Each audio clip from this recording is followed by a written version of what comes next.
നമസ്കാരം. 2020 ഡിസംബർ 22 തിരുവനന്തപുരത്തെ സെഷൻസ് കോടതി. രാവിലെ സമയം 11 മണി കഴിഞ്ഞ് 3 minute.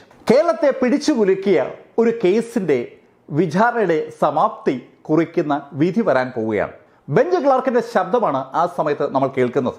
Sessions case 1114/2011. Father Thomas Kottoor, sister Stephy. ഇത്രയും പറഞ്ഞ ഉടൻ തന്നെ ഫാദർ തോമസ് കോട്ടൂരും സിസ്റ്റർ സ്റ്റെഫിയും പ്രതിക്കൂട്ടിലേക്ക് കയറി നിൽക്കുകയാണ്. വിധി പറയാനായി ജസ്റ്റിസ് സനൽകുമാർ സീറ്റിലുണ്ട്. കോടതി മുറിയിൽ ഒരു സൂചി വീണാൽ കേൾക്കാവുന്ന നിശബ്ദതയാണ്. അനവധി കന്യാസ്ത്രീകൾ കാഴ്ചക്കാരുടെ ഭാഗമായി പുറകുവശത്തുണ്ട്. ഒരുപാട് ആളുകൾ കാര്യമറിയാനായിട്ട് എത്തിയിട്ടുണ്ട്. പത്രപ്രവർത്തകരുടെ ഒരു വൻ പട തന്നെ കോടതിക്ക് പുറത്തുണ്ട്. പോലീസും CBI ഉദ്യോഗസ്ഥരും ഒക്കെ സ്ഥലത്തുണ്ട്. അഭിഭാഷകരുടെ ഒരു വൻ നിരയുമുണ്ട്. വളരെ പതിഞ്ഞ ശബ്ദത്തിൽ ജസ്റ്റിസ് സനൽകുമാർ ചരിത്രപ്രധാനമായ ആ വിധി പ്രഖ്യാപിക്കുകയാണ്.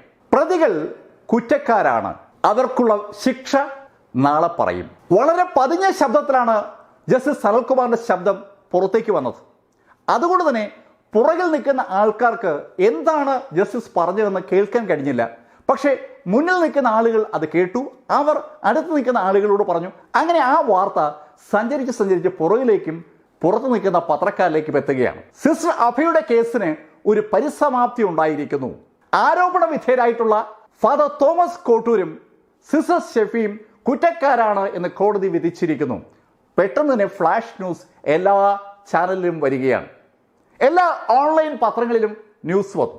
ഇതിനും 28 വർഷങ്ങൾക്ക് മുമ്പാണ് സിസ്റ്റർ അഭയുടെ കഥ തുടങ്ങുന്നത്. സിസ്റ്റർ അഭയ 1992 മാർച്ച് 27 അതിരാവിലെ പഠിക്കാനായി എണീറ്റതാണ്. കൂട്ടുകാരിയോട് സിസ്റ്റർ അഭയ ചട്ടം കെട്ടിരുന്നു. രാവിലെ 4 മണിക്ക് തന്നെ വിളിച്ചെണീപ്പിക്കണമെന്ന്. പരീക്ഷയിൽ മാർക്ക് കുറവായതുകൊണ്ട് രാവിലെ എണീറ്റ് പഠിക്കുന്ന ഒരു ശീലം സിസ്റ്റർ അഭയ തുടങ്ങി വെച്ചിരിക്കുന്ന കാലമാണ്. കോട്ടയം BCM കോളേജിലെ പ്രീ ഡിഗ്രി 2ാം വർഷ വിദ്യാർത്ഥിനിയാണ്. സിസ്റ്റർ അഭയ താമസിക്കുന്നത് കോട്ടയത്തുള്ള പയസ് സ്ട്രെങ്ത് കോൺവെന്റിലാണ്. സിസ്റ്റർ അഭയെ പോലെ വേറെയും കന്യാസ്ത്രീകൾ ആ മഠത്തിൽ താമസമുണ്ട്. ആകെ 20 കന്യാസ്ത്രീകളാണ് താമസമുള്ളത്. ബാക്കിയൊക്കെ മറ്റ് വിദ്യാർത്ഥിനികളാണ്. വിദ്യാർത്ഥിനികൾ ഭൂരിഭാഗവും പഠിക്കുന്നത് BCM കോളേജിലാണ്. 4 മണിക്ക് എണീറ്റ സിസ്റ്റർ അഭയ ബാത്റൂമിലേക്ക് പോയതിനു ശേഷം തിരികെ മുറിയിൽ വന്ന് കൂട്ടുകാരിയോട് വെള്ളം കുടിച്ചിട്ട് വരാമെന്ന് പറഞ്ഞ് പുറത്തേക്ക് ഇറങ്ങുന്നു. അടുക്കളയിൽ പോയിട്ടാണ് വെള്ളം കുടിക്കേണ്ടത്. സമയം അപ്പോൾ ഏകദേശം 4:15 ആയിട്ടുണ്ടാകും. സിസ്റ്റർ അഭയ വെള്ളം കുടിക്കാനായി താഴോട്ട് ഇറങ്ങി പോവുകയും കൂട്ടുകാരി പഠനത്തിൽ മുഴുകുകയും ചെയ്തു. മറ്റു മുറികളിലും ഒക്കെ കുട്ടികൾ ഈ സമയത്ത് എണീറ്റ് കഴിഞ്ഞിരുന്നു. പലരും പഠിക്കാനായി തയ്യാറെടുത്ത് തുടങ്ങിയിരുന്നു. ഒരു 20 മിനിറ്റ് കഴിഞ്ഞ് കാണും. പെട്ടെന്നൊരു വലിയ ശബ്ദം കേൾക്കുകയാണ്. എന്തോ ഒരു സാധനം താഴേക്ക് വീഴുന്ന ശബ്ദമാണ്. പഠനത്തിൽ മുഴുകിയിരുന്ന ഒട്ടുമുക്കാല കുട്ടികളും ആ ശബ്ദം കേട്ടിരുന്നു. ശബ്ദം കേട്ടപ്പോ സിസ്റ്റർ അഭയോടൊപ്പം റൂമിലുണ്ടായിരുന്ന ആ കുട്ടിക്ക് പെട്ടെന്നൊരു സംശയം. അയ്യോ, സിസ്റ്റർ അഭയ പോയിട്ട് കുറെ നേരമായല്ലോ, കാണാനില്ലല്ലോ. സംശയം തോന്നുന്ന ആ കുട്ടി പെട്ടെന്ന് താഴേക്ക് ഇറങ്ങി വരികയാണ്. ഡൈനിങ് ഹാളിലൊക്കെ സിസ്റ്റർ അഭയെ നോക്കി കാണാനില്ല. അടുക്കളയിൽ നോക്കി കാണാനില്ല. പെട്ടെന്ന് ഒരു ഭയം ആ കുട്ടിയിലേക്ക് വരികയാണ്. മടങ്ങി മുകളിലെത്തിയ ആ കുട്ടി മറ്റു കൂട്ടുകാരോടൊക്കെ കാര്യം പറഞ്ഞു. എല്ലാവരും കൂടി സിസ്റ്റർ അഭയെ തിരക്കുകയാണ്. പെട്ടെന്ന് സമയം ഓടിപ്പോവുകയാണ്. ഒരു 15 മിനിറ്റ് അവിടെ ഇവിടെയൊക്കെ തിരക്കിയിട്ടും സിസ്റ്റർ അഭയെ കാണാതെ വന്നപ്പോൾ അവർ താഴെ എത്തി സിസ്റ്റർ ഹെലൻ താമസിക്കുന്ന മുറിയിൽ വന്ന് കൊട്ടി വിളിക്കുകയാണ്. താഴത്തെ നില എന്ന് പറയുന്നത് സിസ്റ്റർ ഹെലൻ താമസിക്കുന്ന മുറിയും ഡൈനിങ് ഹാളും അടുക്കളയുമാണ് ഉള്ളത്. സിസ്റ്റർ ഹെലൻ താമസിക്കുന്ന മുറിയിൽ കൊട്ടി വിളിച്ച കുട്ടികൾക്ക് മുന്നിൽ വാതിൽ തോന്നുന്നത് സിസ്റ്റർ സ്റ്റെഫിയാണ്. അന്ന് ഹെലൻ അവിടെ ഉണ്ടായിരുന്നില്ല. സിസ്റ്റർ സ്റ്റെഫി ഈ കുട്ടികളുടെ BCM കോളേജിലെ അധ്യാപക കൂടിയാണ്. സിസ്റ്റർ സ്റ്റെഫിയോട് കുട്ടികൾ അഭയെ കാണാനില്ല എന്നുള്ള കാര്യം പറയുന്നു. സ്റ്റെഫിയും അവരോടൊപ്പം കൂടുന്നു. അവിടെയൊക്കെ അന്വേഷിക്കുന്നു. പെട്ടെന്ന് അവരുടെ ശ്രദ്ധയിൽ ഒരു കാര്യം പെടുകയാണ്. അടുക്കളയിലെ ഫ്രിഡ്ജ് തുറന്നു കിടക്കുകയാണ്. ഫ്രിഡ്ജിൽ നിന്ന് എടുത്ത ഒരു കുപ്പി വെള്ളം തറയിൽ ചരിഞ്ഞു കിടപ്പുണ്ട്. ആ കുപ്പിയിലെ വെള്ളം തറയിൽ പതുക്കെ ഒരു തളം പോലെ ഉണ്ടായിട്ടുമുണ്ട്. അത് മാത്രമല്ല, അടുക്കളയുടെ വാതിൽ തുറന്നു കിടക്കുകയാണ്. പൂർണ്ണമായും അടച്ചിട്ടില്ല എന്നർത്ഥം. വാതിലിന് പുറത്തേക്ക് നോക്കാൻ കുട്ടികൾക്ക് പെട്ടെന്ന് ഭയം തോന്നിയെങ്കിലും ലൈറ്റൊക്കെ ഇട്ടതിന് ശേഷം ടോർച്ചും സംഘടിപ്പിച്ച് കുട്ടികൾ പുറത്തോട്ടിറങ്ങി. ഇനി അഭയങ്ങാനും വാതിൽ തുറന്ന് പുറത്തിറങ്ങി കാണുമോ എന്നുള്ളൊരു സംശയമാണ് അവർക്കുണ്ടായത്. പ്രത്യേകിച്ച് ഒരു ശബ്ദം അവർ കേട്ട കാര്യം എല്ലാവർക്കും ഓർമ്മയുമുണ്ട്. പുറത്തോട്ടിറങ്ങി ആ ഭാഗത്തൊക്കെ നോക്കിയിട്ടും സിസ്റ്റർ അഭയുടേതായ ഒരു ലക്ഷണവും അവർ കണ്ടില്ല. കൂടുതൽ തിരക്കി വന്നപ്പോൾ സമയം ഏകദേശം 5:45. ആ സമയത്ത് ഒരു കുട്ടി സിസ്റ്റർ അഭയുടെ ഒരു ചെരുപ്പ് കിണറിന്റെ സമീപത്ത് കിടക്കുന്നതായി കാണുകയാണ്. ഒരു ചെരുപ്പ് മാത്രം. സിസ്റ്റർ അഭയുടെ ചെരുപ്പാണല്ലോ എന്നൊരു സംശയം ആ കുട്ടിക്ക് തോന്നിയതിന്റെ അടിസ്ഥാനത്തിൽ മറ്റു കൂട്ടുകാരെ വിളിക്കുകയും അവർ ആ കിണറിന് ചുറ്റും നോക്കുകയും ചെയ്തു. സംശയം തോന്നിയ 1-2 പേർ കിണറിനുള്ളിലേക്ക് ടോർച്ച് അടിച്ചു. അവരെന്ത് കാണരുത് എന്ന് ആഗ്രഹിച്ചു. ആ കാഴ്ച കിണറിനുള്ളിൽ കാണുകയാണ്. ആരോ ഒരാൾ വെള്ളത്തിൽ പൊങ്ങിക്കിടക്കുകയാണ്. പെട്ടെന്ന് തന്നെ അവർ സിസ്റ്റർ സ്റ്റെഫിയോട് സ്റ്റെഫിയോട് കാര്യം പറയുന്നു. സിസ്റ്റർ സ്റ്റെഫി അപ്പൊ തന്നെ കോട്ടയം അതിരൂപതയെ വിളിച്ചു പറയുന്നു. അതിരൂപതക്കാരുടെ നിർദ്ദേശാനുസരണം ആ വിവരം അപ്പൊ തന്നെ കോട്ടയം വെസ്റ്റ് പോലീസ് സ്റ്റേഷനിലേക്ക് വിളിച്ചു പറയുകയാണ്. കോട്ടയം വെസ്റ്റ് പോലീസ് സ്റ്റേഷനിൽ നിന്ന് ആ വിവരം സബ് ഇൻസ്പെക്ടറായ അഗസ്റ്റിനെ വിളിച്ചു പറയുന്നു. അഗസ്റ്റിൻ ഏകദേശം 7:30 മണിയോടുകൂടി പയസ്ട്രന്ത് കോൺവെന്റിലേക്ക് വരികയാണ്. പതിവില്ലാതെ അതിരാവിലെ പയസ്ട്രന്ത് കോൺവെന്റിലേക്ക് ഒരു പോലീസ് ജീപ്പ് വരുന്നത് കണ്ടപ്പോൾ നാട്ടുകാരായ ആളുകളും ജീപ്പിന്റെ പുറകെ കൂടി. അഗസ്റ്റിന്റെ ജീപ്പ് കോൺവെന്റിന്റെ ഉള്ളിലേക്ക് കടന്നപ്പോൾ കൂടെ അനവധി ആളുകളും എത്തുകയാണ്. പെട്ടെന്ന് തന്നെ വാർത്ത പടരുകയാണ്. കോൺവെന്റിലെ ഒരു സിസ്റ്റർ കിണറ്റിൽ വീണു മരിച്ചിരിക്കുന്നു. എന്താണ് സംഭവിച്ചതിനെ കുറിച്ച് ആർക്കും വലിയ പിടിയില്ല. അഗസ്റ്റിൻ സ്ഥലത്തെത്തുന്നു. ഓരോ സ്ഥലമായി പരിശോധിക്കുന്നു. കിണറിനുള്ളിലെ ബോഡി വളരെ വിശദമായി മുകളിൽ നിന്ന് അദ്ദേഹം നോക്കി കണ്ടു. അതിനുശേഷം തൊട്ടടുത്ത് കിടക്കുന്ന ചെരുപ്പ് കണ്ടു. ചെരുപ്പ് അദ്ദേഹം വളരെ ശ്രദ്ധാപൂർവം എടുത്ത് ഒരു കവറിലേക്ക് ആക്കുന്നു. അതിനുശേഷം നടന്ന് അടുക്കള ഭാഗത്തേക്ക് വരുന്നു. അടുക്കളയ്ക്കുള്ളിൽ ആ ചെരുപ്പിന്റെ ജോഡി ചെരുപ്പ് കാണുകയാണ്. ഫ്രിഡ്ജിനോട് ചേർന്ന് കിടക്കുകയാണ്. അതും ഒരു കവറിലേക്ക് മാറ്റുന്നു. അടുക്കളയിൽ ചില അസ്വാഭാവികമായ സംഭവങ്ങൾ അഗസ്റ്റിന്റെ ശ്രദ്ധയിൽപ്പെടുകയാണ്. ഒരുപാട് കേസുകൾ അന്വേഷിച്ച് തഴക്കവും പഴക്കവുമുള്ള ആളാണ് എസ്. അഗസ്റ്റിൻ. അതുകൊണ്ട് തന്നെ അടുക്കളയ്ക്കകത്തുള്ള ചില പൊരുത്തക്കേടുകൾ പെട്ടെന്ന് തന്നെ അഗസ്റ്റിന്റെ ശ്രദ്ധയിൽപ്പെട്ടു. അഗസ്റ്റിൻ ആ ഭാഗമൊക്കെ നിരീക്ഷണ വിധേയമാക്കുന്നു. അതിനുശേഷം അഗസ്റ്റിൻ കുട്ടികളോട് ചോദിച്ചറിഞ്ഞ് നേരെ സിസ്റ്റർ അഭയ താമസിച്ചിരുന്ന മുറിയിലേക്ക് എത്തുകയാണ്. മുറിയിലും വിശദമായി പരിശോധിക്കുന്നു. എന്തെങ്കിലും എഴുത്തുകൾ എഴുതി വെച്ചിട്ട് വെള്ളത്തിൽ ചാടി ആത്മഹത്യ ചെയ്തതാണോ എന്ന് അറിയുക എന്നുള്ളതാണ് അഗസ്റ്റിന്റെ ലക്ഷ്യം. അങ്ങനെയുള്ള ഒരു കുറിപ്പും കണ്ടില്ല. അത് മാത്രമല്ല, ആ മുറിയിലുണ്ടായിരുന്ന കുട്ടി സിസ്റ്റർ അഭയ വെള്ളം കുടിക്കാനായിട്ട് പോയതാണെന്നുള്ള കാര്യം വ്യക്തമായി അഗസ്റ്റിനോട് പറയുകയാണ്. ഒന്നുകൂടിയൊക്കെ പരിശോധന നടത്തിയതിനു ശേഷം അഗസ്റ്റിൻ തിരികെ എത്തിയാണ്. ഇതിനിടയിൽ അഗസ്റ്റിന്റെ നിർദ്ദേശപ്രകാരം ഫയർഫോഴ്സ് സ്ഥലത്തെത്തി. ഫയർഫോഴ്സ് അഭയുടെ ബോഡി വെള്ളത്തിൽ നിന്ന് പൊക്കിയെടുത്തു. അപ്പോൾ സമയം രാവിലെ 10 മണി. ഈ സമയമായപ്പോ കോട്ടയം അതിരൂപതയുമായി ബന്ധിപ്പിച്ച എല്ലാ സ്ഥലങ്ങളിലേക്കും വിവരം അറിഞ്ഞു കഴിഞ്ഞിരുന്നു. അത് മാത്രമല്ല, ചുറ്റുവട്ടത്തുള്ള മുഴുവൻ ആളുകളും അറിഞ്ഞിരുന്നു BCM കോളേജിൽ പഠിക്കുന്ന ഒരു പെൺകുട്ടി കോൺവെന്റിലെ കിണറിൽ മരിച്ചു കിടക്കുന്നു എന്നുള്ള വാർത്ത. ആത്മഹത്യ ചെയ്തതാണ് എന്നൊരു ശൈലിയിലുള്ള സംഭാഷണവും ഉണ്ടാവുകയാണ്. ബോഡി കരക്കെടുത്തപ്പോ ഒറ്റ നോട്ടത്തിൽ എല്ലാവർക്കും മനസ്സിലാവുന്ന ഒരു കാര്യം, പ്രത്യേകിച്ച് പരിക്കുകളൊന്നും ഇല്ല എന്നുള്ളതാണ്. കിണറിന്റെ ഉള്ളിലേക്ക് വീണപ്പോ ഉണ്ടായിട്ടുള്ള സാധാരണ പരിക്കുകൾ മാത്രമേ ഒറ്റ നോട്ടത്തിൽ കാണാനുള്ളൂ. വിശദമായ ഉത്തരം ലഭിക്കണമെങ്കിൽ സ്വാഭാവികമായും പോസ്റ്റ്മോർട്ടം വേണം. ബോഡി നേരെ കോട്ടയം മെഡിക്കൽ കോളേജിലേക്ക് ട്രാൻസ്ഫർ ചെയ്തു. കോട്ടയം മെഡിക്കൽ കോളേജിലെ ഫോറൻസിക് സർജൻ ഡോക്ടർ രാധാകൃഷ്ണനാണ് പോസ്റ്റ്മോർട്ടത്തിന്റെ ചുമതല. അദ്ദേഹം പിൽക്കാലത്ത് കോട്ടയം മെഡിക്കൽ കോളേജിന്റെ പ്രിൻസിപ്പളായി മാറിയ ആളാണ്. വിശദമായ പോസ്റ്റ്മോർട്ടം നടപടികൾ ഒരു വശത്ത് നടക്കുകയാണ്. ഇതേ സമയത്ത്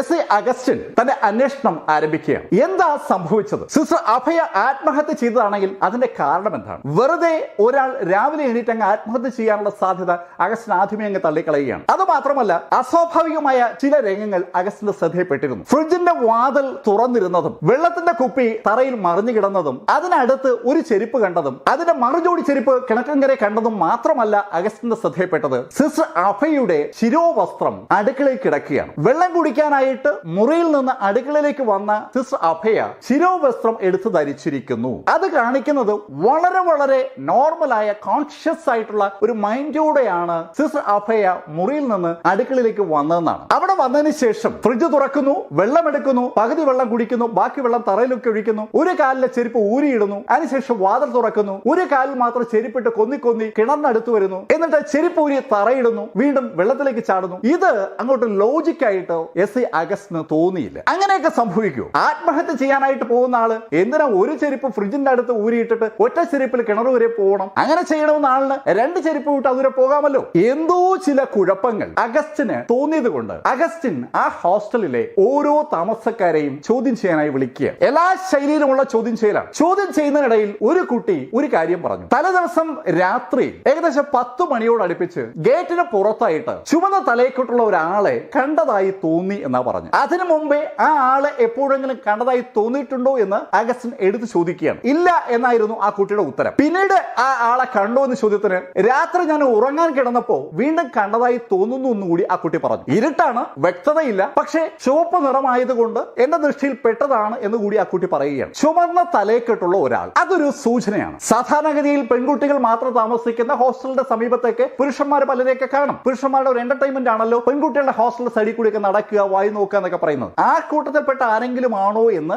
അഗസ്റ്റിന് സംശയം തോന്നി. അങ്ങനെ അഗസ്റ്റിന്റെ നേതൃത്വത്തിൽ ദ്രുതഗതിയിലുള്ള അന്വേഷണം നടക്കുകയാണ്. അടുത്ത താമസമുള്ള ആളുകളോടും അഗസ്റ്റിൻ കാര്യം തിരക്കുകയാണ്. നേരെ എതിർവശത്തുള്ള വീട്ടുകാരോടും ചോദിച്ചു, കഴിഞ്ഞ രാത്രിയിൽ അസ്വാഭാവികമായി നിങ്ങൾ എന്തെങ്കിലും കാണുകയോ കേൾക്കുകയോ ചെയ്തു എന്നതാണ് ചോദ്യം. ഒന്നും കണ്ടില്ല, ഒന്നും കേട്ടില്ല എന്ന് തന്നെയാണ് എല്ലാ ആളുകളും നൽകിയ മറുപടി. ഏതെങ്കിലും വാഹനങ്ങൾ വരുന്ന ശബ്ദം കേട്ടുവോ എന്നായി അടുത്ത ചോദ്യം. അങ്ങനെ ഒന്നും കേട്ടില്ല എന്ന് മറുപടി. ഒരുപാട് വീടുകളെന്നുള്ള സ്ഥലമല്ലാത്തത് കൊണ്ട് തന്നെ അധികം ചോദ്യം ചെയ്യലൊന്നും നടന്നില്ല. എന്നാലും അടുത്ത 3-4 ദിവസം കൊണ്ട് 34 ആളുകളുടെ മൊഴി അഗസ്റ്റിനും കോട്ടയം പോലീസ് സ്റ്റേഷനിലെ മറ്റംഗങ്ങൾ ചേർന്ന് ശേഖരിക്കുകയാണ്. അപ്പോ മാർച്ച് 31 മരണം നടന്നിട്ട് 3 ദിവസമായി. ആ സമയത്ത് കോൺവെന്റിന് സമീപത്തുള്ള മതിലുകളിലും റോഡിലൊക്കെ ചില പോസ്റ്ററുകൾ പ്രത്യക്ഷപ്പെടുകയാണ്. അഭയുടെ മരണം പോലീസിന്റെ ഒളിച്ചുകളി അവസാനിപ്പിക്കുക, അഭയുടെ മരണം അന്വേഷിക്കണം, ആക്ഷൻ കൗൺസിൽ. ജോമോൻ പുത്തൻപരക്കൽ എന്ന ഒരു സാമൂഹ്യ പ്രവർത്തകന്റെ നേതൃത്വത്തിൽ ഒരു ആക്ഷൻ കൗൺസിൽ രൂപീകരിക്കപ്പെട്ടിരിക്കുകയാണ്. അന്വേഷണം തുടങ്ങിയിട്ട് 3 ദിവസമായുള്ളൂ. അപ്പോൾ തന്നെ ഒരു ആക്ഷൻ കൗൺസിൽ രൂപീകരിക്കപ്പെട്ടതിനെ കുറിച്ച് അതിരൂപതയ്ക്കുള്ളിൽ തന്നെ പല സംശയങ്ങളും ഉണ്ടായി. ഇതെന്താ ഇത്ര വേഗതയിൽ ഒരു ആക്ഷൻ കൗൺസിൽ? അന്വേഷണം തുടങ്ങിയതേ ഉള്ളൂ.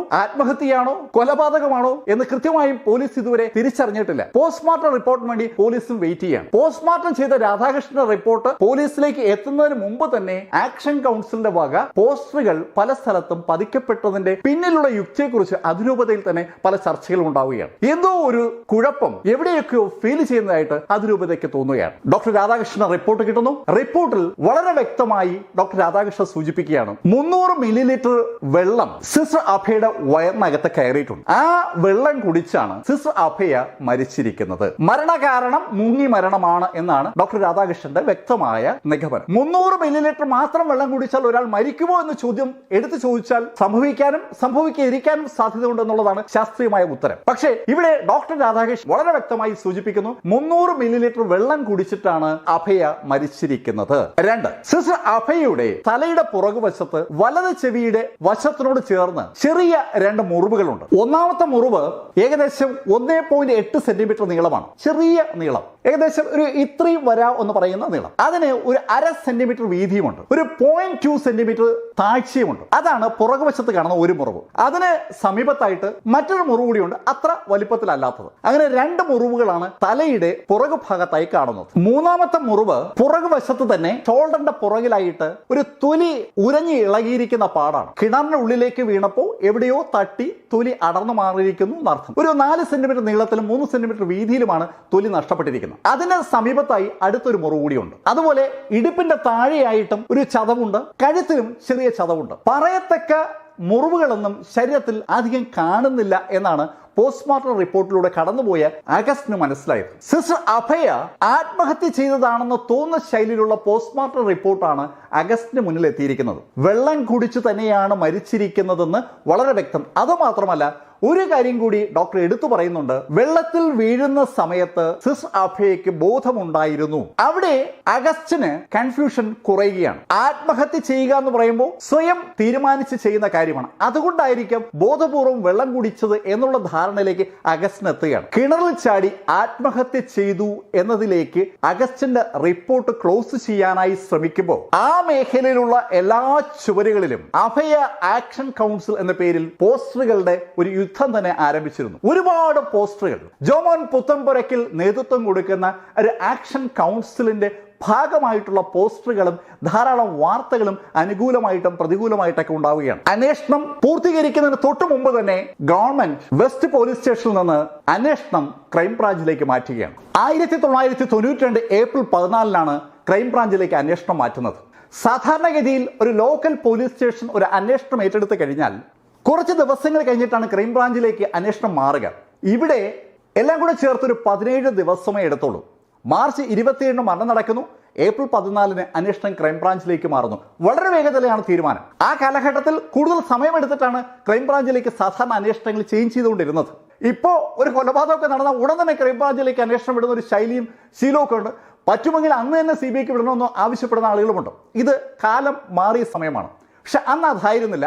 എന്തായാലും ക്രൈംബ്രാഞ്ചിലേക്ക് അന്വേഷണം വിട്ടോടുകൂടി അഗസ്റ്റിൽ നിന്ന് അന്വേഷണം ക്രൈംബ്രാഞ്ചിന്റെ ടീമുകളിലേക്ക് വരികയാണ്. ക്രൈംബ്രാഞ്ചിന്റെ അന്വേഷണം ആരംഭിച്ച ഉടൻ തന്നെ തന്റെ കൈവശമുണ്ടായിരുന്ന കേസ് ഡയറിയും അഭയുടെ ഡയറിയും മൃതദേഹത്തിൽ ഉണ്ടായിരുന്ന വസ്ത്രങ്ങളും ചെരുപ്പുകളും അടുക്കളയിൽ നിന്ന് പ്ലാസ്റ്റിക് കുപ്പി അതുപോലെ അനവധി സാധനങ്ങൾ അവിടെ കളക്ട് ചെയ്തിരുന്നു. അതെല്ലാം അഗസ്റ്റിൻ ക്രൈംബ്രാഞ്ചിന് കൈമാറുകയാണ്. ക്രൈംബ്രാഞ്ച് അവരുടെ അന്വേഷണം വിപുലപ്പെടുത്തി. ഒരുപാട് ആളുകളെ കൂടി പുതുതായിട്ട് ക്രൈംബ്രാഞ്ച് ചോദ്യം ചെയ്യുകയാണ്. അങ്ങനെ അവർക്ക് ചോദ്യം ചെയ്യാൻ കിട്ടിയ ഒരു വ്യക്തിയാണ് അടക്ക രാജു എന്ന് പറയുന്ന ഒരാൾ. അയാൾ ഒരു കള്ളനാണ്. രാത്രിയിൽ പല സ്ഥലത്തും പോയി മോഷണം നടത്തുന്ന പതിവുള്ള ഒരാളാണ്. അയാൾ പലപ്പോഴും ഈ കോൺവെന്റിന്റെ സമീപത്തൊക്കെ രാത്രി കറങ്ങി നടക്കുന്നതായി കണ്ടതായി ചിലർ പറഞ്ഞതിന്റെ അടിസ്ഥാനത്തിലാണ് അടക്ക രാജുവിനെ ക്രൈംബ്രാഞ്ച് പൊക്കുന്നത്. ക്രൈംബ്രാഞ്ച് വളരെ കാര്യമായ ഒരു പരിശ്രമം തന്നെ അടക്ക രാജുവിന്റെ മേൽ നടത്തി.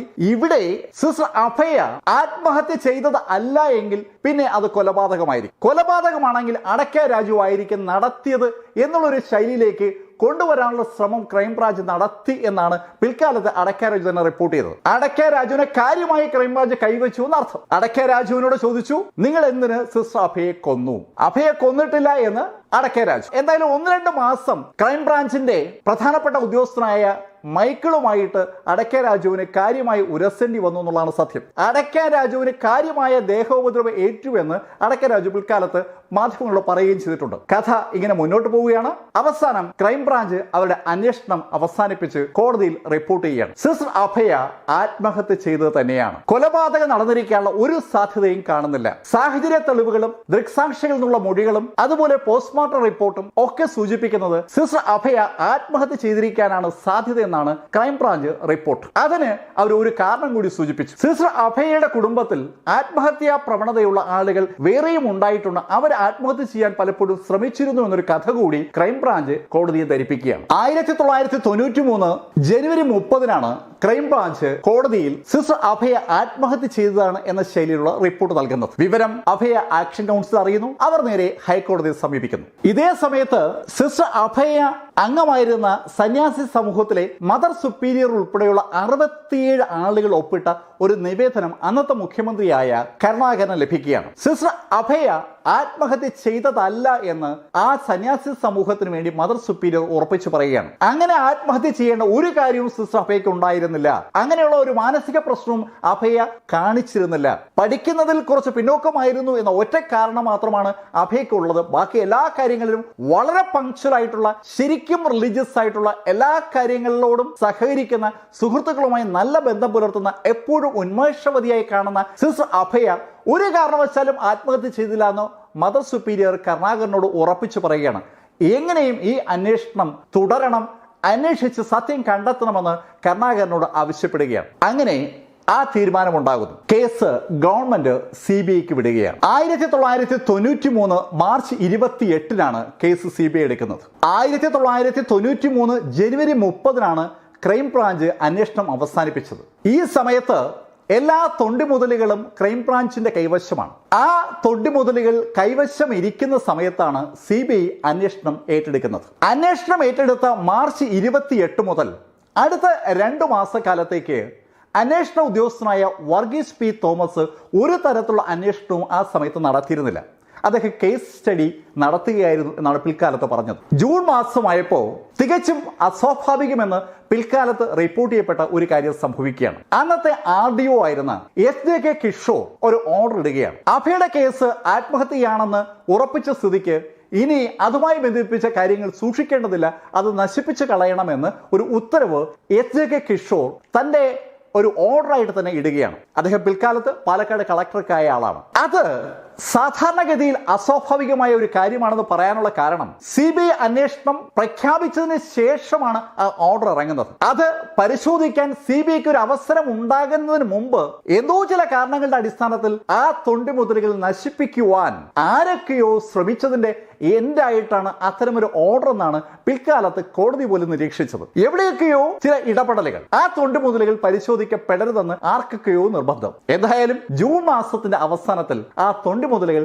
നശിപ്പിക്കപ്പെടുന്നു. പക്ഷേ ഇവിടെ RDO കോടതിയിലെ ക്ലർക്ക് മുരളീധരൻ പറയുന്ന ഒരു വേറൊരു സ്റ്റേറ്റ്മെന്റ് ഉണ്ട്. കോട്ടയം വെസ്റ്റ് പോലീസ് സ്റ്റേഷനിലെ SI അഗസ്റ്റിന്റെ കയ്യിൽ നിന്ന് കൈപ്പറ്റിയ തൊണ്ടിമുതലുകൾ ഒരിക്കൽ പോലും RDO ഓഫീസിലേക്ക് കൈമാറിയിരുന്നില്ല എന്നാണ് മുരളീധരൻ പിന്നീട് കോടതിയിൽ നൽകിയിരിക്കുന്ന മൊഴി. അപ്പോൾ എവിടെയോ അതിനകത്തൊരു പൊരുത്തക്കേടുണ്ട്. RDO ആയിരുന്ന SJK കിഷോർ ഉത്തരവിട്ടതിന്റെ അടിസ്ഥാനത്തിൽ തൊണ്ടിമുതലുകൾ കത്തിക്കുന്നത് മുരളീധരൻ കണ്ടിരുന്നോ എന്ന CBI അഭിഭാഷകരുടെ ചോദ്യത്തിന് അങ്ങനെ ഒന്ന് കണ്ടിട്ടില്ല എന്നും, അതുമാത്രമല്ല ജീവിതത്തിൽ ഒരിക്കലും തൊണ്ടിമുതലുകൾ അങ്ങനെ കത്തിച്ച് കളയുന്നത് താൻ കണ്ടിട്ടില്ല എന്നുകൂടി അദ്ദേഹം മറുപടി നൽകിയാണ്. അഭയുടെ കേസിൽ മാത്രമല്ല ഒരു കേസിലും തൊണ്ടിമുതലുകൾ നശിപ്പിച്ച് കളയാറില്ല എന്നാണ് ക്ലർക്കായിരുന്ന മുരളീധരന്റെ വ്യക്തമായ അഭിപ്രായം. അപ്പോൾ SJK കിഷോർ ഓർഡർ ഇട്ടതിന്റെ അടിസ്ഥാനത്തിലാണ് തൊണ്ടിമുതലുകൾ നശിപ്പിച്ചെന്നുള്ള വാദം അപ്രസക്തമാവുകയാണ്. അതിനിടയിൽ മറ്റെന്തോ സംഭവിച്ചു എന്ന് പകൽ പോലെ വ്യക്തം. CBI അന്വേഷണം ഏറ്റെടുത്തോടുകൂടി കാര്യങ്ങൾ ഇനി ഉഷാറായി പോകുമെന്ന് എല്ലാവരും കരുതിയിരിക്കുകയാണ്. ഒരു അപ്രതീക്ഷിത വാർത്താ സമ്മേളനം എല്ലാ ആളുകളുടെയും ശ്രദ്ധ വീണ്ടും അഭയ കേസിലേക്ക് കൊണ്ടുവരുന്നത്. അത് നടക്കുന്നത് 1994 മാർച്ച് 7-നാണ്.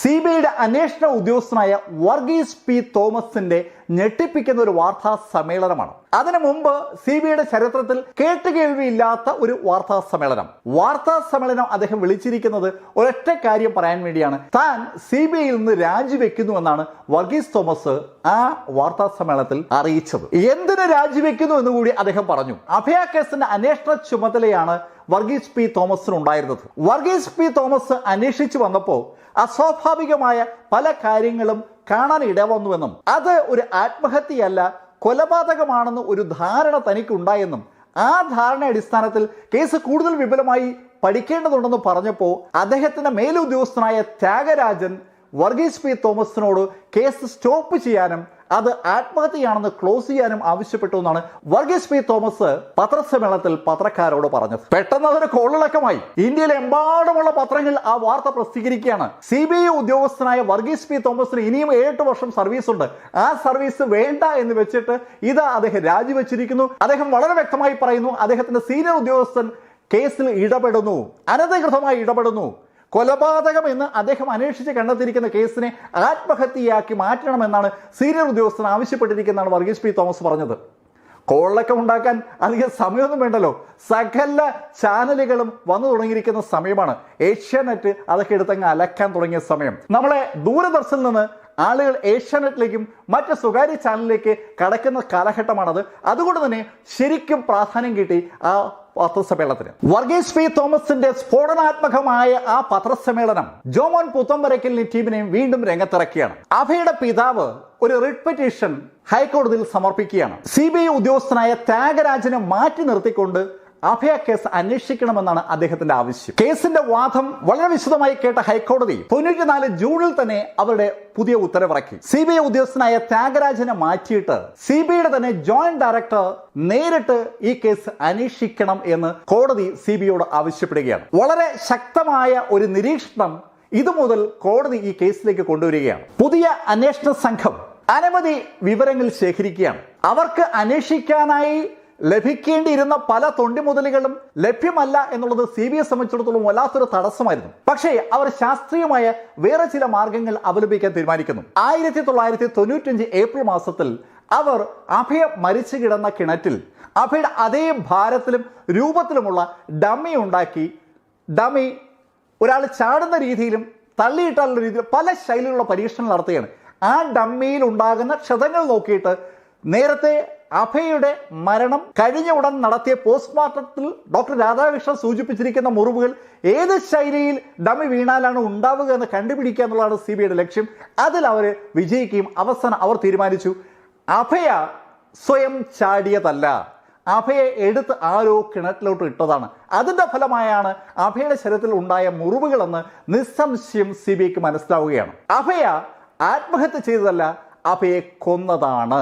ഡമ്മി പരിശോധനയിൽ കൊലപാതകമാണെന്ന് മനസ്സിലായ സ്ഥിതിക്ക് ഇനി കൊലപാതകികൾ ആരെന്ന് കണ്ടുപിടിച്ചാൽ മതി. കൊലപാതകികളെ CBI കണ്ടുപിടിക്കുമെന്ന് പ്രതീക്ഷിച്ചിരിക്കുന്ന ജനങ്ങളെ അമ്പരപ്പിച്ചുകൊണ്ട് 1996 ഡിസംബർ 6-ന് ചീഫ് ജുഡീഷ്യൽ മജിസ്ട്രേറ്റ് കോടതിയിൽ CBI അവരുടെ അന്വേഷണ റിപ്പോർട്ട് സമർപ്പിക്കുകയാണ്. ഒരൊറ്റ ആവശ്യമേ ഉള്ളൂ, കേസ് അവസാനിപ്പിക്കണം. ആത്മഹത്യയാണോ കൊലപാതകമാണോ എന്ന് ഞങ്ങൾക്ക് തീർച്ച പറയാൻ പറ്റുന്നില്ല, അതുകൊണ്ട് കേസ് ഇവിടെ അവസാനിപ്പിക്കണമെന്നാണ് അവരുടെ ആവശ്യം. 1 വർഷത്തിന് മുമ്പ് നടത്തിയ ഡമ്മി പരിശോധനയിൽ അവർ വളരെ വ്യക്തമായി ബോധ്യപ്പെട്ടു എന്ന് പത്രങ്ങൾ വഴി നമ്മളെ അറിയിച്ചിരുന്നത് അഭയുടെ മരണം കൊലപാതകമാണെന്നാണ്. ഇതാ 1 വർഷവും 6 മാസവും കഴിഞ്ഞപ്പോൾ റിപ്പോർട്ട് ആകെ മാറി മറിയുന്നു. ആത്മഹത്യയാണോ കൊലപാതകമാണോ എന്ന് കൃത്യമായി തിരിച്ചറിയില്ല എന്ന ശൈലിയിൽ റിപ്പോർട്ട് CBI കൊടുക്കുകയാണ്. എന്തൊക്കെയോ CBIക്കുള്ളിൽ നടക്കുന്നുണ്ടെന്ന് ആളുകൾ അടക്കം പറഞ്ഞു തുടങ്ങുന്നത് ഈ സമയം മുതലാണ്. CBIയുടെ ആവശ്യം വളരെ കാര്യമായി പഠനവിധേയമാക്കിയ CJM കോടതി 97 മാർച്ച് 20 ചരിത്രപ്രധാനമായ ഒരു വിധി പ്രഖ്യാപിച്ചു. സത്യസന്ധമായി കാര്യങ്ങൾ ഒന്നുകൂടി അന്വേഷിക്കാനായിട്ട് കോടതി CBIയോട് ആവശ്യപ്പെടുകയാണ്. എന്ന് പറഞ്ഞാൽ നേരത്തെ കൊടുത്ത റിപ്പോർട്ട് അത്ര സത്യസന്ധമല്ല എന്ന് കോടതി കരുതുന്നു എന്ന് വളരെ വ്യക്തം. സത്യസന്ധമായി അന്വേഷിക്കണം, ഇതാണ് കോടതിയുടെ ആവശ്യം. CBIയുടെ പുതിയ ടീം അംഗങ്ങൾ വരുന്നു, അവർ അന്വേഷിക്കുന്നു. അവസാനം 99 ജൂലൈ 12 കോടതിയിൽ വീണ്ടും CBI റിപ്പോർട്ട് നൽകുകയാണ്. കോടതി പറഞ്ഞതുപോലെ ഞങ്ങൾ സത്യസന്ധമായി അന്വേഷിച്ചു, കാര്യം ശരിയാണ്, അഭയെ കൊന്നത് തന്നെയാണ്. പക്ഷേ ആരാണ് കൊന്നതെന്ന് ഞങ്ങൾക്ക് അറിയത്തില്ല, കണ്ടുപിടിക്കാൻ കഴിയുന്നില്ല. കാരണം സകല തെളിവുകളും ഇതിനു മുമ്പ് നശിപ്പിക്കപ്പെട്ട് കഴിഞ്ഞിരിക്കുന്നു. തെളിവുകളില്ലാതെ പ്രതിയെ പിടിക്കാൻ കഴിയില്ല. അതുകൊണ്ട് കേസ് അവസാനിപ്പിക്കണമെന്നാണ് CJM കോടതിയിൽ CBI ആവശ്യപ്പെട്ടത്. അതിശക്തമായ വാദമുഖങ്ങളാണ് CJM കോടതിയിൽ തുടർന്ന് 6 മാസക്കാലം ഉണ്ടാകുന്നത്. 2000 ജൂൺ 13 കോടതി ഒരു പുതിയ ഉത്തരവിറക്കിയാണ്. എന്തായാലും കൊലപാതകമാണ് എന്ന് നിങ്ങൾ തീരുമാനിച്ചു കഴിഞ്ഞല്ലോ, നിങ്ങൾക്ക് പ്രതികളെ പിടിക്കാൻ കഴിയില്ല എന്ന് നിങ്ങൾ സമ്മതിക്കുകയും ചെയ്തു. അതിന്റെ അർത്ഥം പുതിയ ടീമിന് അന്വേഷണം കൊടുക്കാൻ സമയമായെന്നാണ്. പുതിയ ആളുകളെ CBI ഈ അന്വേഷണത്തിന് നിയോഗിക്കണമെന്നുള്ള ഓർഡറാണ് CJM കോടതി അനുബന്ധമായി ഇട്ടത്. ചരിത്രപ്രധാനമായ ചില ഇടപെടലുകൾ ചീഫ് ജുഡീഷ്യൽ മജിസ്ട്രേറ്റ് കോടതിയിൽ നിന്ന് ഉണ്ടായി വരികയാണ്. വളരെ കൃത്യമായ ഒരു ഫോളോ അപ്പ് ആക്ഷൻ കോടതിയുടെ ഭാഗത്ത് ഈ കേസിൽ തുടക്കത്തിലേ ഉണ്ടായിരുന്നു എന്ന് ഞാൻ നേരത്തെ സൂചിപ്പിച്ചിരുന്നു. 2001 ഓഗസ്റ്റ് 16 CBI DIG നന്ദകുമാർ കിഷോറിന്റെ നേതൃത്വത്തിലുള്ള ഒരു 8-അംഗ അന്വേഷണ സംഘം കോട്ടയത്ത് എത്തുകയാണ്. കോൺവെന്റിലെത്തുന്നു, കിണർ പരിശോധിക്കുന്നു, മുറികൾ പരിശോധിക്കുന്നു, സകല സ്ഥലത്തുമുള്ള എല്ലാ തരത്തിലുള്ള പരിശോധനയും നടത്തുകയാണ്. ചുറ്റുവട്ടത്തുള്ള വീടുകൾ മുഴുവൻ അവർ പരിശോധനയ്ക്ക് വിധേയമാക്കുന്നു, ആളുകളെ ചോദ്യം ചെയ്യുന്നു, കിട്ടാവുന്ന സാക്ഷികളിൽ നിന്നൊക്കെ വിവരശേഖരണം നടത്തുകയാണ്. അവസാനം 4 വർഷങ്ങൾക്ക് ശേഷം അവർ കോടതിയിൽ ഒരു റിപ്പോർട്ട് ഫയൽ ചെയ്തു. 2005 ഓഗസ്റ്റ് 30 ആ റിപ്പോർട്ട് ഫയൽ ചെയ്യുന്നത്. സിസ്റ്റർ അഭയുടെ മരണം അസ്വാഭാവികമായ മരണം തന്നെയാണ്. അസ്വാഭാവികമായ മരണം എന്ന് പറയുമ്പോൾ അത് ആത്മഹത്യയുമാകാം എന്നൊരു സൂചനയുണ്ട്. എന്തായാലും CBI ഉപയോഗിച്ച വാക്കതാണ്. സിസ്റ്റർ അഭയുടെ മരണം അസ്വാഭാവികമായ മരണമാണ്. പ്രതികളായിട്ട് ആരെയും പിടിക്കാൻ കഴിയാത്തത് കൊണ്ട് കേസ് അവസാനിപ്പിക്കാൻ ഞങ്ങളെ അനുവദിക്കണം എന്നുള്ള ഒരു അപേക്ഷയാണ് CJM കോടതിയിൽ CBI സമർപ്പിക്കുന്നത്. CBIയുടെ അഡ്വക്കേറ്റ്മാർ ഒരുപാട് പേര് കോടതിയിൽ തുടർന്നുള്ള ദിവസങ്ങളിൽ ഹാജരാകുന്നു. ഇവിടെ കേരള സർക്കാരിന്റെ ആളുകളുണ്ട്, ജോമോൻ പുത്തക്കരക്കലുമായി ബന്ധിപ്പിച്ച ആളുകളുണ്ട്, അഭയുടെ അച്ഛനുമായി ബന്ധിപ്പിച്ച ആളുകളുണ്ട്. എല്ലാ ആളുകളും പരസ്പരം വാദമുഖങ്ങൾ അവതരിപ്പിക്കുകയാണ്. കോട്ടയം അതിരൂപതയുമായി ബന്ധിപ്പിച്ച ആളുകളൊക്കെ ഉണ്ട്. വാദങ്ങളുടെ അവസാനം കോടതി വിധി പ്രഖ്യാപിച്ചു. 2006 ഓഗസ്റ്റ് 21 CBIയുടെ അപേക്ഷ കോടതി നിരസിക്കുന്നു. വീണ്ടും അന്വേഷിക്കണം, ഇതാണ് CJM കോടതിയുടെ ആവശ്യം. അഭയ കൊല്ലപ്പെട്ടു എന്ന് ഒരു തവണ CBI സമ്മതിച്ചതാണ്. അങ്ങനെയാണെങ്കിൽ പ്രതികളെ പിടിച്ചേ പറ്റൂ എന്ന് കോടതി തീർത്ത് കൽപ്പിക്കുകയാണ്. 2007 ജൂൺ, 1 വർഷമായിട്ടും കേസിൽ വേണ്ടത്ര പുരോഗതിയില്ല എന്ന് കണ്ട കോടതി അതിനിശ്ചിതമായി CBI വിമർശിക്കുകയാണ്. അതിനിശ്ചിതമായ വിമർശനം സ്വാഭാവികമായും CBIയുടെ എല്ലാ തലങ്ങളിലും ചലനമുണ്ടാക്കുന്നു. ഡയറക്ടർ വിജയ് ശങ്കർ നേരിട്ട് ഇടപെടുകയാണ്. 2007 ജൂണിൽ വിജയ് ശങ്കർ പുതിയ ഒരു ടീമിനെ അന്വേഷണ ചുമതല കൊടുക്കുന്നു. ആ ടീമിന്റെ അന്വേഷണം ദ്രുതഗതിയിലായിരുന്നു. ഇതിനിടയിൽ പലപ്പോഴും പലതരത്തിലുള്ള ഊമക്കത്തുകളും CBIക്ക് ലഭിച്ചിട്ടുണ്ടായിരുന്നു. ആ ഊമക്കത്തുകൾക്ക് CBI വേണ്ടത്ര പ്രാധാന്യം കൊടുത്തിരുന്നില്ല. പക്ഷെ ഈ അന്വേഷണ സംഘം ആ ഊമക്കത്തുകളെ അടിസ്ഥാനപ്പെടുത്തിക്കൊണ്ട് ചില കാര്യങ്ങൾ ചെയ്യാൻ തീരുമാനിക്കുകയാണ്.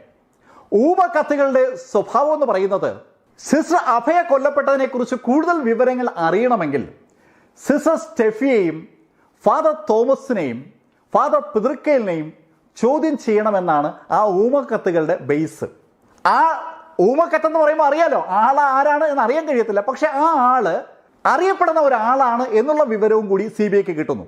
കോട്ടയം അതിരൂപതയിലെ ഒരു സൊസൈറ്റിയുടെ ചുമതലയുണ്ടായിരുന്ന ഉന്നതനായ ഒരു അച്ഛനാണ് ആ കത്ത് അയച്ചതെന്നുള്ള വിവരം ഇന്ത്യൻ എക്സ്പ്രസ് എക്സ്ക്ലൂസീവ് ന്യൂസായി പുറത്തെത്തിക്കുകയാണ്. അച്ഛനോട് വിവരം മറ്റുള്ളവർ തിരക്കിയപ്പോൾ താൻ അങ്ങനെ ഒരു കത്ത് അയച്ചിട്ടില്ല എന്ന് അച്ഛൻ മറുപടി പറഞ്ഞു. ഒരുപാട് അന്വേഷണങ്ങൾ അച്ഛന്റെ പേരിൽ വേറെ ചില കാര്യങ്ങളുമായി ബന്ധിപ്പിച്ച് അതിരൂപതയിൽ നടക്കുന്ന സമയമാണ്.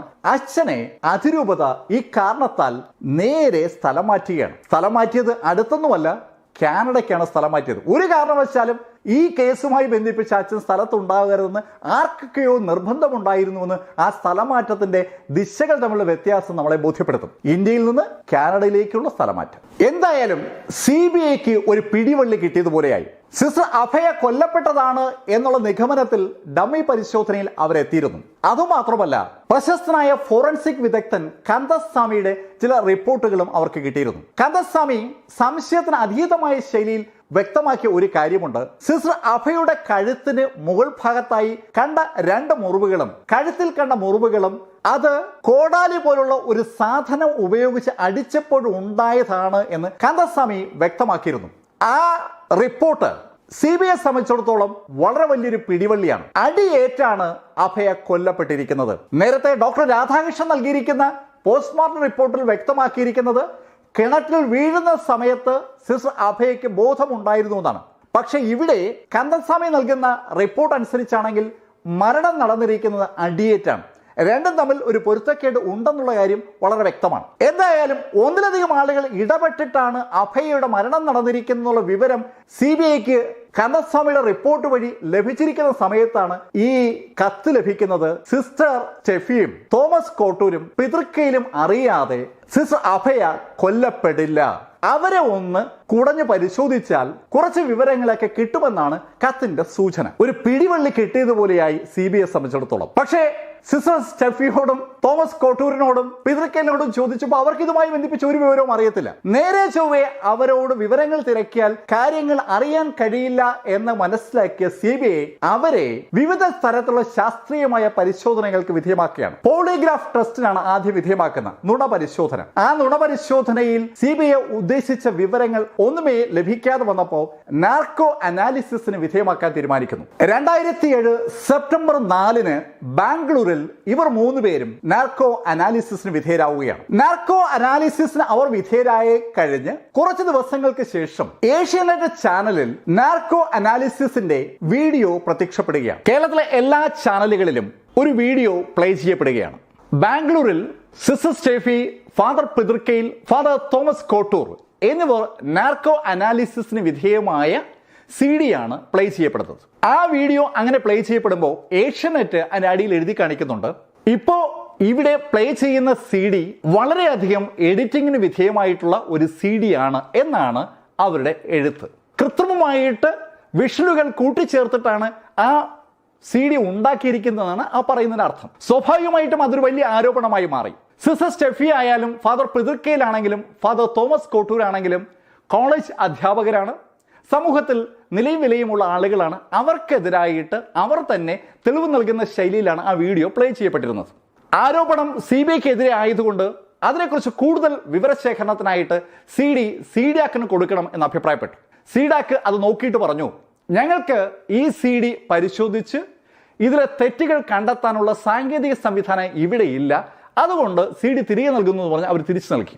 ഏഷ്യാനെറ്റ് പോലുള്ളൊരു ചാനലിന് പെട്ടെന്ന് തന്നെ CDയിൽ എഡിറ്റിംഗ് നടന്നത് കണ്ടെത്താൻ കഴിഞ്ഞിട്ടും CDAC പോലുള്ള ഒരു കേന്ദ്ര ഗവൺമെന്റ് സ്ഥാപനത്തിന് അത് പറ്റിയില്ല എന്നുള്ളത് ഇപ്പോൾ തിരിഞ്ഞാലോചിക്കുമ്പോൾ ഒരു തമാശ പോലെ നമുക്കൊക്കെ ഫീൽ ചെയ്യും. എന്തായാലും കേരള സർക്കാരിന്റെ സ്ഥാപനമായ CDIT ആ CD പരിശോധനയ്ക്ക് എടുക്കുകയാണ്. അവര് പരിശോധിച്ചിട്ട് പറഞ്ഞു, 30 തവണ ആ CDയിൽ എഡിറ്റിംഗ് നടന്നിട്ടുണ്ട്. വിഷ്വലുകൾ ക്രമത്തിലല്ല ഷൂട്ട് ചെയ്തിരിക്കുന്നത്, വിഷ്വലുകൾ ഇടയ്ക്കിടയ്ക്ക് കൂട്ടിച്ചേർക്കുകയാണ്. അതായത് സിസ്റ്റർ സ്റ്റെഫി ആണെങ്കിലും ഫാദർ പിതൃക്കയിലാണെങ്കിലും ഫാദർ തോമസ് കോട്ടൂർ ആണെങ്കിലും പറയുന്ന മറുപടികൾ നമ്മൾ കാണുന്ന ചോദ്യങ്ങൾക്കുള്ളതാകണമെന്നില്ല എന്നാണ് അതിന്റെ അർത്ഥം. നമ്മൾ ചില ചോദ്യങ്ങൾ കാണുന്നു, അതിന് അവർ പറയുന്ന മറുപടി കാണുന്നു. അപ്പോൾ നമ്മൾ ഈ ചോദ്യവും മറുപടിയും നമ്മൾ കൂട്ടി ആലോചിച്ച് ഒരു കഥയിലെത്തുന്നു. യഥാർത്ഥത്തിൽ ചോദ്യം വേറെന്തോ ആയിരുന്നു എന്നാണ് എഡിറ്റിംഗ് നടന്നിട്ടുണ്ട് എന്നതിന്റെ സൂചന. ഏതായാലും അത് ഒരു വശത്ത് നടക്കുകയാണ്. ആദ്യമായിട്ടൊന്നും അല്ല രേഖകളിലെ കൃത്രിമത്വം നടന്നു എന്ന ആരോപണം സിസ്റ്റർ അഭയയുടെ കേസിൽ ഉണ്ടാകുന്നത്.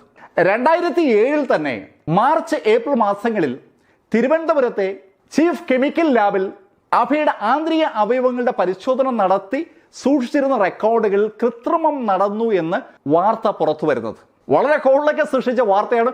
ഒരുപാട് ചർച്ചകളും കാര്യങ്ങളൊക്കെ അതിന്റെ ഭാഗമായിട്ടുണ്ടായി. അത് ഒരു വശത്ത് നടക്കെ അതേ വർഷം തന്നെ 2008 മെയ് മാസത്തിൽ മറ്റൊരു റിപ്പോർട്ടുകൂടെ പുറത്തു വരുന്നു. കോട്ടയം മെഡിക്കൽ കോളേജിൽ സൂക്ഷിച്ചിരുന്ന സിസ്റ്റർ അഭയുടെ ഫോറൻസിക് പരിശോധനയുമായി ബന്ധിപ്പിച്ച രജിസ്റ്റർ കാണാനില്ല എന്നതാണ് ആ റിപ്പോർട്ട്. അതിനു മുമ്പ് തന്നെ നമുക്കറിയാം വേറൊരു റിപ്പോർട്ട് കാണാതായത്. അത് റിപ്പോർട്ട് മാത്രമല്ല, കുറെ തെളിവുകളാണ്. 8ഓളം സാധനങ്ങൾ സിസ്റ്റർ അഭയുടെ മരണവുമായി ബന്ധിപ്പിച്ച് കളക്ട് ചെയ്ത് തൊണ്ടി മുതലായി സൂക്ഷിച്ചത് അത് എട്ടും കാണാതെ പോയ കേസ് ഞാൻ നേരത്തെ സൂചിപ്പിച്ചിരുന്നു. അപ്പോൾ ഒരുപാട് കാര്യങ്ങൾ സിസ്റ്റർ അഭയുമായി കണക്ട് ചെയ്തത് തിരുത്തപ്പെടുകയോ കാണാതാവുകയോ ചെയ്യുന്നത് ഒരു സ്ഥിരം സംഭവമാണ്. ഏകദേശം ഒരു കൊല്ലക്കാലം സിസ്റ്റർ അഭയുടെ കേസിന്റെ നാർക്കോട്ടിക് അനാലിസിസ് റിപ്പോർട്ട് CBI പരിശോധിക്കുകയാണ്. പരിശോധന നടന്നു വരുന്നതിനിടയിൽ ഒരു സംഭവം ഉണ്ടാകുന്നു. CBIയുടെ കേസിന്റെ അന്വേഷണ ചുമതല വഹിച്ചിരുന്ന കൃഷ്ണയെ ലക്നൌവിലേക്ക് സ്ഥലം മാറ്റുന്നു. പകരം പുനിയ എന്ന ഉദ്യോഗസ്ഥൻ ചാർജ് എടുക്കുന്നു. കുറെ ദിവസങ്ങൾക്ക് ശേഷം കേരള ഹൈക്കോടതിയിൽ CBI അവരുടെ കണ്ടെത്തൽ അവതരിപ്പിക്കുകയാണ്. കഴിഞ്ഞ ഒരു കൊല്ലമായിട്ട് നാർക്കോ അനാലിസിസുമായി ബന്ധിപ്പിച്ച വിവരങ്ങൾ അവർ അനലൈസ് ചെയ്തിരുന്നു. അതിനോട് അനുബന്ധിച്ച് ധാരാളം അന്വേഷണം നടത്തിയിരുന്നു. അതിൻ്റെ എൻഡിൽ അവർക്ക് മനസ്സിലാകുന്നത് നാർക്കോ അനാലിസിസിന് വിധേയമായ ആളുകൾ ആരും തന്നെ കേസുമായി ബന്ധപ്പെട്ട ആളുകളല്ലെന്നും അവരുടെ മേൽ കേസെടുക്കാൻ പറ്റുന്ന തെളിവുകളില്ലെന്നുമാണ് ഹൈക്കോടതിയിൽ CBI പറഞ്ഞത്. ഹൈക്കോടതിയിൽ ചൂടുപിടിച്ച വാദപ്രതിവാദങ്ങൾ ഉണ്ടാകുന്നു. സ്വാഭാവികമായിട്ടും ഹൈക്കോടതി ഇടപെടുന്നു. ഹൈക്കോടതി ഇപ്രാവശ്യം വളരെ രസകരമായ ഒരു കാര്യമാണ് ചെയ്തത്. ഡൽഹി യൂണിറ്റിനാണ് ഇതുവരെയും അഭയ കേസിന് അന്വേഷണ ചുമതല ഉണ്ടായിരുന്നത്. ഡൽഹി യൂണിറ്റിൽ നിന്ന് അന്വേഷണ ചുമതല നേരെ കൊച്ചി യൂണിറ്റിലേക്ക് മാറ്റാനാണ് ഹൈക്കോടതി ഉത്തരവ്. അങ്ങനെ 2008 ഒക്ടോബർ 27 കൊച്ചി യൂണിറ്റിലെ നന്ദകുമാരൻ നായർ തലപ്പത്തുള്ള ഒരു അന്വേഷണ ടീം രൂപീകരിക്കപ്പെടുകയാണ്. അത് വേഗതയിലാണ് പിന്നീട് നടന്ന അന്വേഷണം. വളരെ പെട്ടെന്ന് തന്നെ CBI സിസ്റ്റർ സ്റ്റെഫിയെയും ഫാദർ പിതൃക്കയിലിനെയും ഫാദർ തോമസ് കോട്ടൂരിനെയും അറസ്റ്റ് ചെയ്യുകയാണ്. അവർ 3 പേരും കൂടി ചേർന്ന് സിസ്റ്റർ അഭയെ കൊന്നു എന്നാണ് CBIയുടെ അന്വേഷണ റിപ്പോർട്ട്. തിരുവനന്തപുരത്ത് CJM കോടതിയിലാണ് കേസ് ഫയൽ ചെയ്യുന്നത്. CBIയുടെ റിപ്പോർട്ട് അനുസരിച്ച് സിസ്റ്റർ അഭയെ കൊന്നത് സിസ്റ്റർ സ്റ്റെഫിയും ഫാദർ തോമസ് കോട്ടൂരും ഫാദർ പിതൃക്കയിലും ചേർന്നിട്ടാണെന്നാണ്. അതിന് കണക്ട് ചെയ്തുകൊണ്ട് CBI സാക്ഷികളെയും കൂടി അവതരിപ്പിക്കുന്നുണ്ട്. അതിലെ ഏറ്റവും പ്രധാനപ്പെട്ട സാക്ഷി നേരത്തെ ക്രൈംബ്രാഞ്ച് ചോദ്യം ചെയ്ത് വിട്ട രാജു എന്ന അടക്ക രാജുവാണ്. അടക്ക രാജുവാണ് CBIയുടെ സ്റ്റാർ വിറ്റ്നസ് എന്ന് പറയുന്നത്. അടക്ക രാജുവിന്റെ പ്രധാന പരിപാടി രാത്രികാലങ്ങളിൽ മോഷണം നടത്തുക എന്നുള്ളതാണ്. അടയ്ക്ക മരങ്ങളിൽ കയറി അടയ്ക്ക മോഷ്ടിച്ച് വിൽക്കുന്ന ഒരു സ്വഭാവമാണ്. അങ്ങനെ ആണ് ആ പേര് വീഴുന്നത്. അത് മാത്രമല്ല രാജു ചെയ്യാറുള്ളത്, രാജു വേറെ സാധനങ്ങൾ പല സ്ഥലത്തും മോഷ്ടിക്കാറുണ്ട്. അങ്ങനെ നമ്മുടെ ഈ പുറകുവശത്ത് കാണുന്ന ഹോസ്റ്റലിന്റെ മുകളിൽ ഉണ്ടായിരുന്ന ഒരു മിന്നൽ രക്ഷാ ചാലകം അടക്ക രാജു മോഷ്ടിച്ചിരുന്നു. കുറെ ചെമ്പ് കമ്പികളും സംഭവമാണ്. ആദ്യം ഒരു തവണ കയറി കുറെ ഭാഗം അഴിച്ചുകൊണ്ടുപോയി. രണ്ടാമതൊരു തവണ വന്നു, കുറെ ഭാഗം അഴിച്ചുകൊണ്ടുപോയി. മൂന്നാമതൊരു ദിവസം രാത്രി അതിന്റെ ബാക്കി ഭാഗം അഴിച്ചെടുക്കാനായിട്ട് രാജു മതിൽ ചാടി ഈ ബിൽഡിങ്ങിന്റെ സമീപത്ത് വന്നപ്പോൾ 2 വ്യക്തികളെ കണ്ടു എന്നാണ് രാജുവിന്റെ മൊഴി. ഫാദർ പിതൃക്കയിലിനെയും ഫാദർ തോമസ് കോട്ടൂരിനെയും. അവർ 2 പേരും ഈ കാണുന്ന ബിൽഡിങ്ങിന്റെ ഒരു വശത്തൂടെ നടന്ന് പുറകു വശത്ത് എത്തി. അവിടെ മുകളിലേക്ക് കയറിപ്പോകാൻ കഴിയുന്ന ഒരു പടിക്കെട്ടുണ്ട്. ഒരു സ്റ്റെയർകേസ് ആണ്, ഒരു സ്പൈറൽ സ്റ്റെയർകേസ് ആണ്. ആ സ്റ്റെയർകേസ് വഴി 2 പേരും മുകളിലേക്ക് കയറി. മുകളിലെത്തിയതിനു ശേഷം 2 പേരും 2 വശത്തേക്ക് തിരിഞ്ഞു. പാരപ്പെറ്റിൽ ടോർച്ച് അടിച്ചു നോക്കി എന്നാണ് രാജു CBIക്ക് നൽകിയിരിക്കുന്ന മൊഴി. CBIയുടെ അടുത്തേക്ക് രാജു ചെന്നു നൽകിയ മൊഴിയായിട്ടാണ് രാജു പറയുന്നത്. എന്തുകൊണ്ട് രാജു ഇപ്പോൾ CBIയെ സമീപിച്ചു എന്ന് ചോദിച്ചാൽ 15 കൊല്ലങ്ങൾക്ക് മുമ്പ് കണ്ട ഒരു ഓർമ്മയാണ് രാജുവിന് ഈ സംഭവത്തെക്കുറിച്ചുള്ളത്. അന്ന് രാജു മിന്നൽ രക്ഷാ ചാലകത്തിന്റെ ബാക്കി ഭാഗം മോഷ്ടിക്കാനായിട്ട് ആ ബിൽഡിങ്ങിൽ കടക്കുമ്പോഴാണ് ഈ 2 പേരും മുകളിലത്തെ നിലയിലെത്തി 2 ഭാഗത്തേക്ക് പിരിയുന്നതായി കണ്ടത്. അവർ പാരപ്പെറ്റിൽ ടോർച്ച് അടിച്ച് നോക്കുന്ന കണ്ടപ്പോൾ തന്നെ അവർ കണ്ടു എന്ന് സംശയിച്ച് രാജു സ്ഥലം വിട്ടു എന്നാണ് രാജു പറഞ്ഞിരിക്കുന്നത്. എന്തായാലും രാജുവിന്റെ മൊഴി വളരെ വ്യക്തമാണ്. ഫാദർ പിതൃക്കയിലിനെയും ഫാദർ തോമസ് കോട്ടൂരിനെയും രാജു ആ രാത്രിയിൽ അവിടെ കണ്ടു. ചോദ്യം അവിടെ ഉന്നയിക്കപ്പെടും, രാത്രിയിൽ ഇരുട്ടത്ത് രാജു എങ്ങനെ അവരെ കണ്ടു? അതിന് രാജു നൽകിയ മറുപടി, അപ്പോൾ മിന്നലുണ്ടായിരുന്നു, മിന്നൽ പ്രകാശത്തിൽ അവരെ കണ്ടു. അത് മനസ്സിൽ തങ്ങി നിൽക്കുന്ന രൂപമായതുകൊണ്ട് ഇപ്പോൾ പത്രത്തിൽ അവരുടെ ഫോട്ടോ കണ്ടപ്പം ആ കാര്യം ഓർമ്മ വന്നു. അതുകൊണ്ട് CBIയോട് അത് പറയാനായിട്ട് എത്തിയെന്നാണ് രാജു CBIക്ക് നൽകിയ മൊഴി എന്ന് പറയുന്നത്. അത് സാക്ഷി നമ്പർ 1. രണ്ടാമത്തെ സാക്ഷി ഈ ബിൽഡിങ്ങിന്റെ തൊട്ട് മുൻവശത്തുള്ള ഒരു വീട്ടിലെ കക്ഷിയാണ്. സഞ്ജു എന്നാണ് പേര്. അദ്ദേഹം രാത്രി 12:30 1992 മാർച്ച് 27 രാത്രി 12:30 അദ്ദേഹത്തിന്റെ വീട്ടിന്റെ നടയിൽ ഒരു സ്കൂട്ടർ ഇരിക്കുന്ന കണ്ടിരുന്നു. അത് ഈ കോട്ടൂരച്ഛന്റെ സ്കൂട്ടറാണെന്ന് സഞ്ജു തിരിച്ചറിയുകയാണ്. അപ്പോൾ ഫാദർ തോമസ് കോട്ടൂരാൻ ഹോസ്റ്റലിന്റെ സമീപത്ത് അർദ്ധരാത്രി എത്തിയതിന് രണ്ടാമത്തെ തെളിവായി. മൂന്നാമതൊരു തെളിവായിട്ട് CBI സൂചിപ്പിച്ചത് ഒരു കളർ കോഡ് വേണുഗോപാലൻ എന്ന് പറയുന്ന ആളുടെ മൊഴിയാണ്. അദ്ദേഹം ഒരു ഡ്രൈവറാണ്. അദ്ദേഹം ഈ നാർക്കോ അനാലിസിസിനെ കുറിച്ചുള്ള വിവരങ്ങൾ അറിഞ്ഞിട്ട് ഫാദർ തോമസ് കോട്ടൂരാനെ ഫോൺ വിളിച്ച് ബന്ധപ്പെട്ടതിന് ശേഷം ബിഷപ്പ് ഹൗസിലെത്തി ഫാദർ തോമസ് കോട്ടൂരാനെയും അതുപോലെ ഫാദർ പിതൃക്കയിലിനെയും കണ്ടു.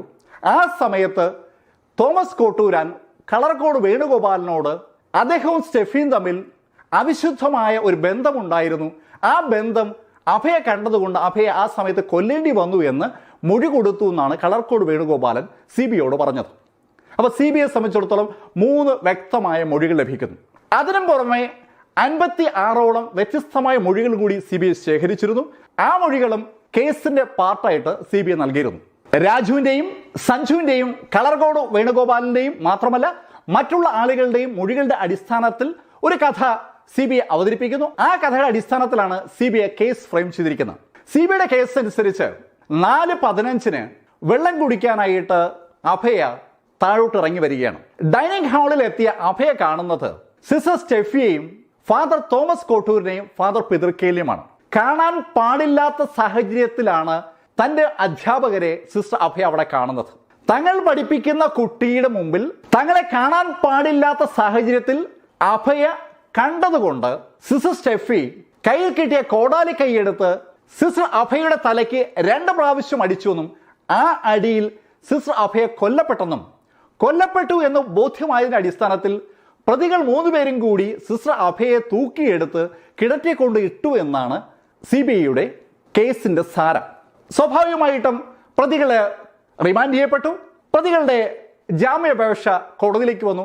മജിസ്ട്രേറ്റ് കോടതിയും സെഷൻസ് കോടതിയൊക്കെ ജാമ്യാപേക്ഷ തള്ളുന്നു. പ്രതികൾ നേരെ ഹൈക്കോടതിയിലേക്ക് വരികയാണ്. ജസ്റ്റിസ് ഹേമയുടെ ബെഞ്ചിലാണ് പ്രതികളുടെ ജാമ്യാപേക്ഷ വരുന്നത്. ജസ്റ്റിസ് ഹേമ കേസ് ഡയറി വിളിച്ചു വരുത്തുന്നു.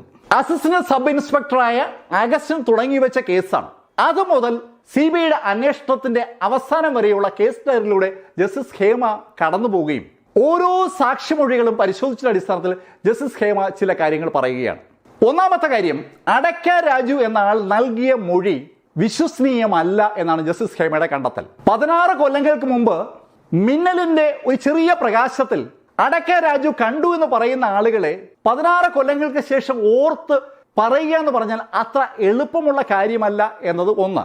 രണ്ടാമത്തെ കാര്യം, CBI ആരോപിക്കുന്നത് പോലെ സിസ്റ്റർ സ്റ്റെഫിയെ കാണാനായിട്ടാണ് അവർ വരുന്നതെങ്കിൽ അവർ ഒരിക്കലും 5ാമത്തെ നിലയുടെ മുകളിൽ പോയി പതുങ്ങിയിരിക്കേണ്ട കാര്യമില്ല. അവരുടെ ലക്ഷ്യം സിസ്റ്റർ സ്റ്റെഫി താമസിച്ചിരുന്ന താഴത്തെ നിലയിലെ മുറിയിലേക്ക് വരിക എന്നുള്ളതാണ്. അതിന് വേണ്ടത് അടുക്കള വാതിൽ തുറക്കുക എന്നുള്ളതാണ്. അടുക്കള വാതിൽ തുറക്കാൻ ശ്രമിക്കാതെ അല്ലെങ്കിൽ അടുക്കള വാതിലിന്റെ ഭാഗത്തേക്ക് വരാതെ 5ാമത്തെ നിലയുടെ മുകളിലേക്ക് 2 പ്രതികളും കയറിപ്പോയി എന്നുള്ള അടക്ക രാജുവിന്റെ മൊഴി ഒരു കാരണവശാലും വിശ്വസനീയമല്ല എന്നാണ് ജസ്റ്റിസ് ഹേമയുടെ കണ്ടെത്തൽ.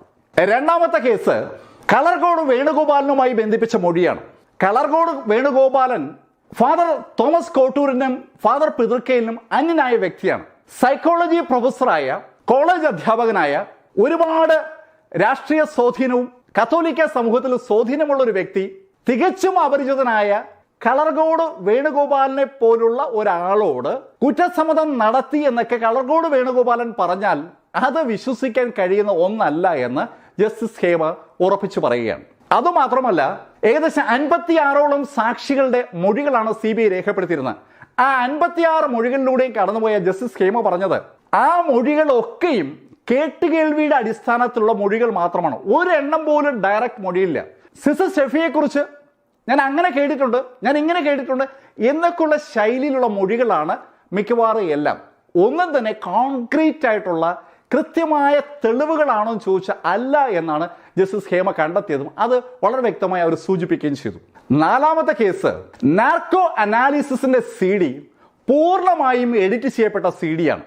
അതുകൊണ്ട് തന്നെ ഒറിജിനൽ CD ഹാജരാക്കണമെന്നും ജസ്റ്റിസ് ഹേമ ഉത്തരവിടുകയാണ്. 5ാമതായി ജസ്റ്റിസ് ഹേമ പറഞ്ഞത് CBI ഇവിടെ നടത്തുന്നത് സിസ്റ്റർ അഭയുടെ കേസിൽ കൊലപാതകമാണെന്ന് ആദ്യമേ CBI തീരുമാനിക്കുന്നു. അതിനുശേഷം പ്രതികളെയും തീരുമാനിക്കുന്നു. പ്രതികളെയും കൊലപാതകത്തെ തമ്മിൽ കണക്ട് ചെയ്യാനായിട്ടൊരു കഥ ഉണ്ടാക്കുകയാണ് CBI ഇവിടെ ചെയ്തിരിക്കുന്നതെന്നാണ് സിസ്റ്റർ ഹേമ അസന്നിഗ്ധമായി ആ വിധിനായത്തിൽ വ്യക്തമാക്കുന്നത്. കഥ CBI ഉണ്ടാക്കിയതാണ്.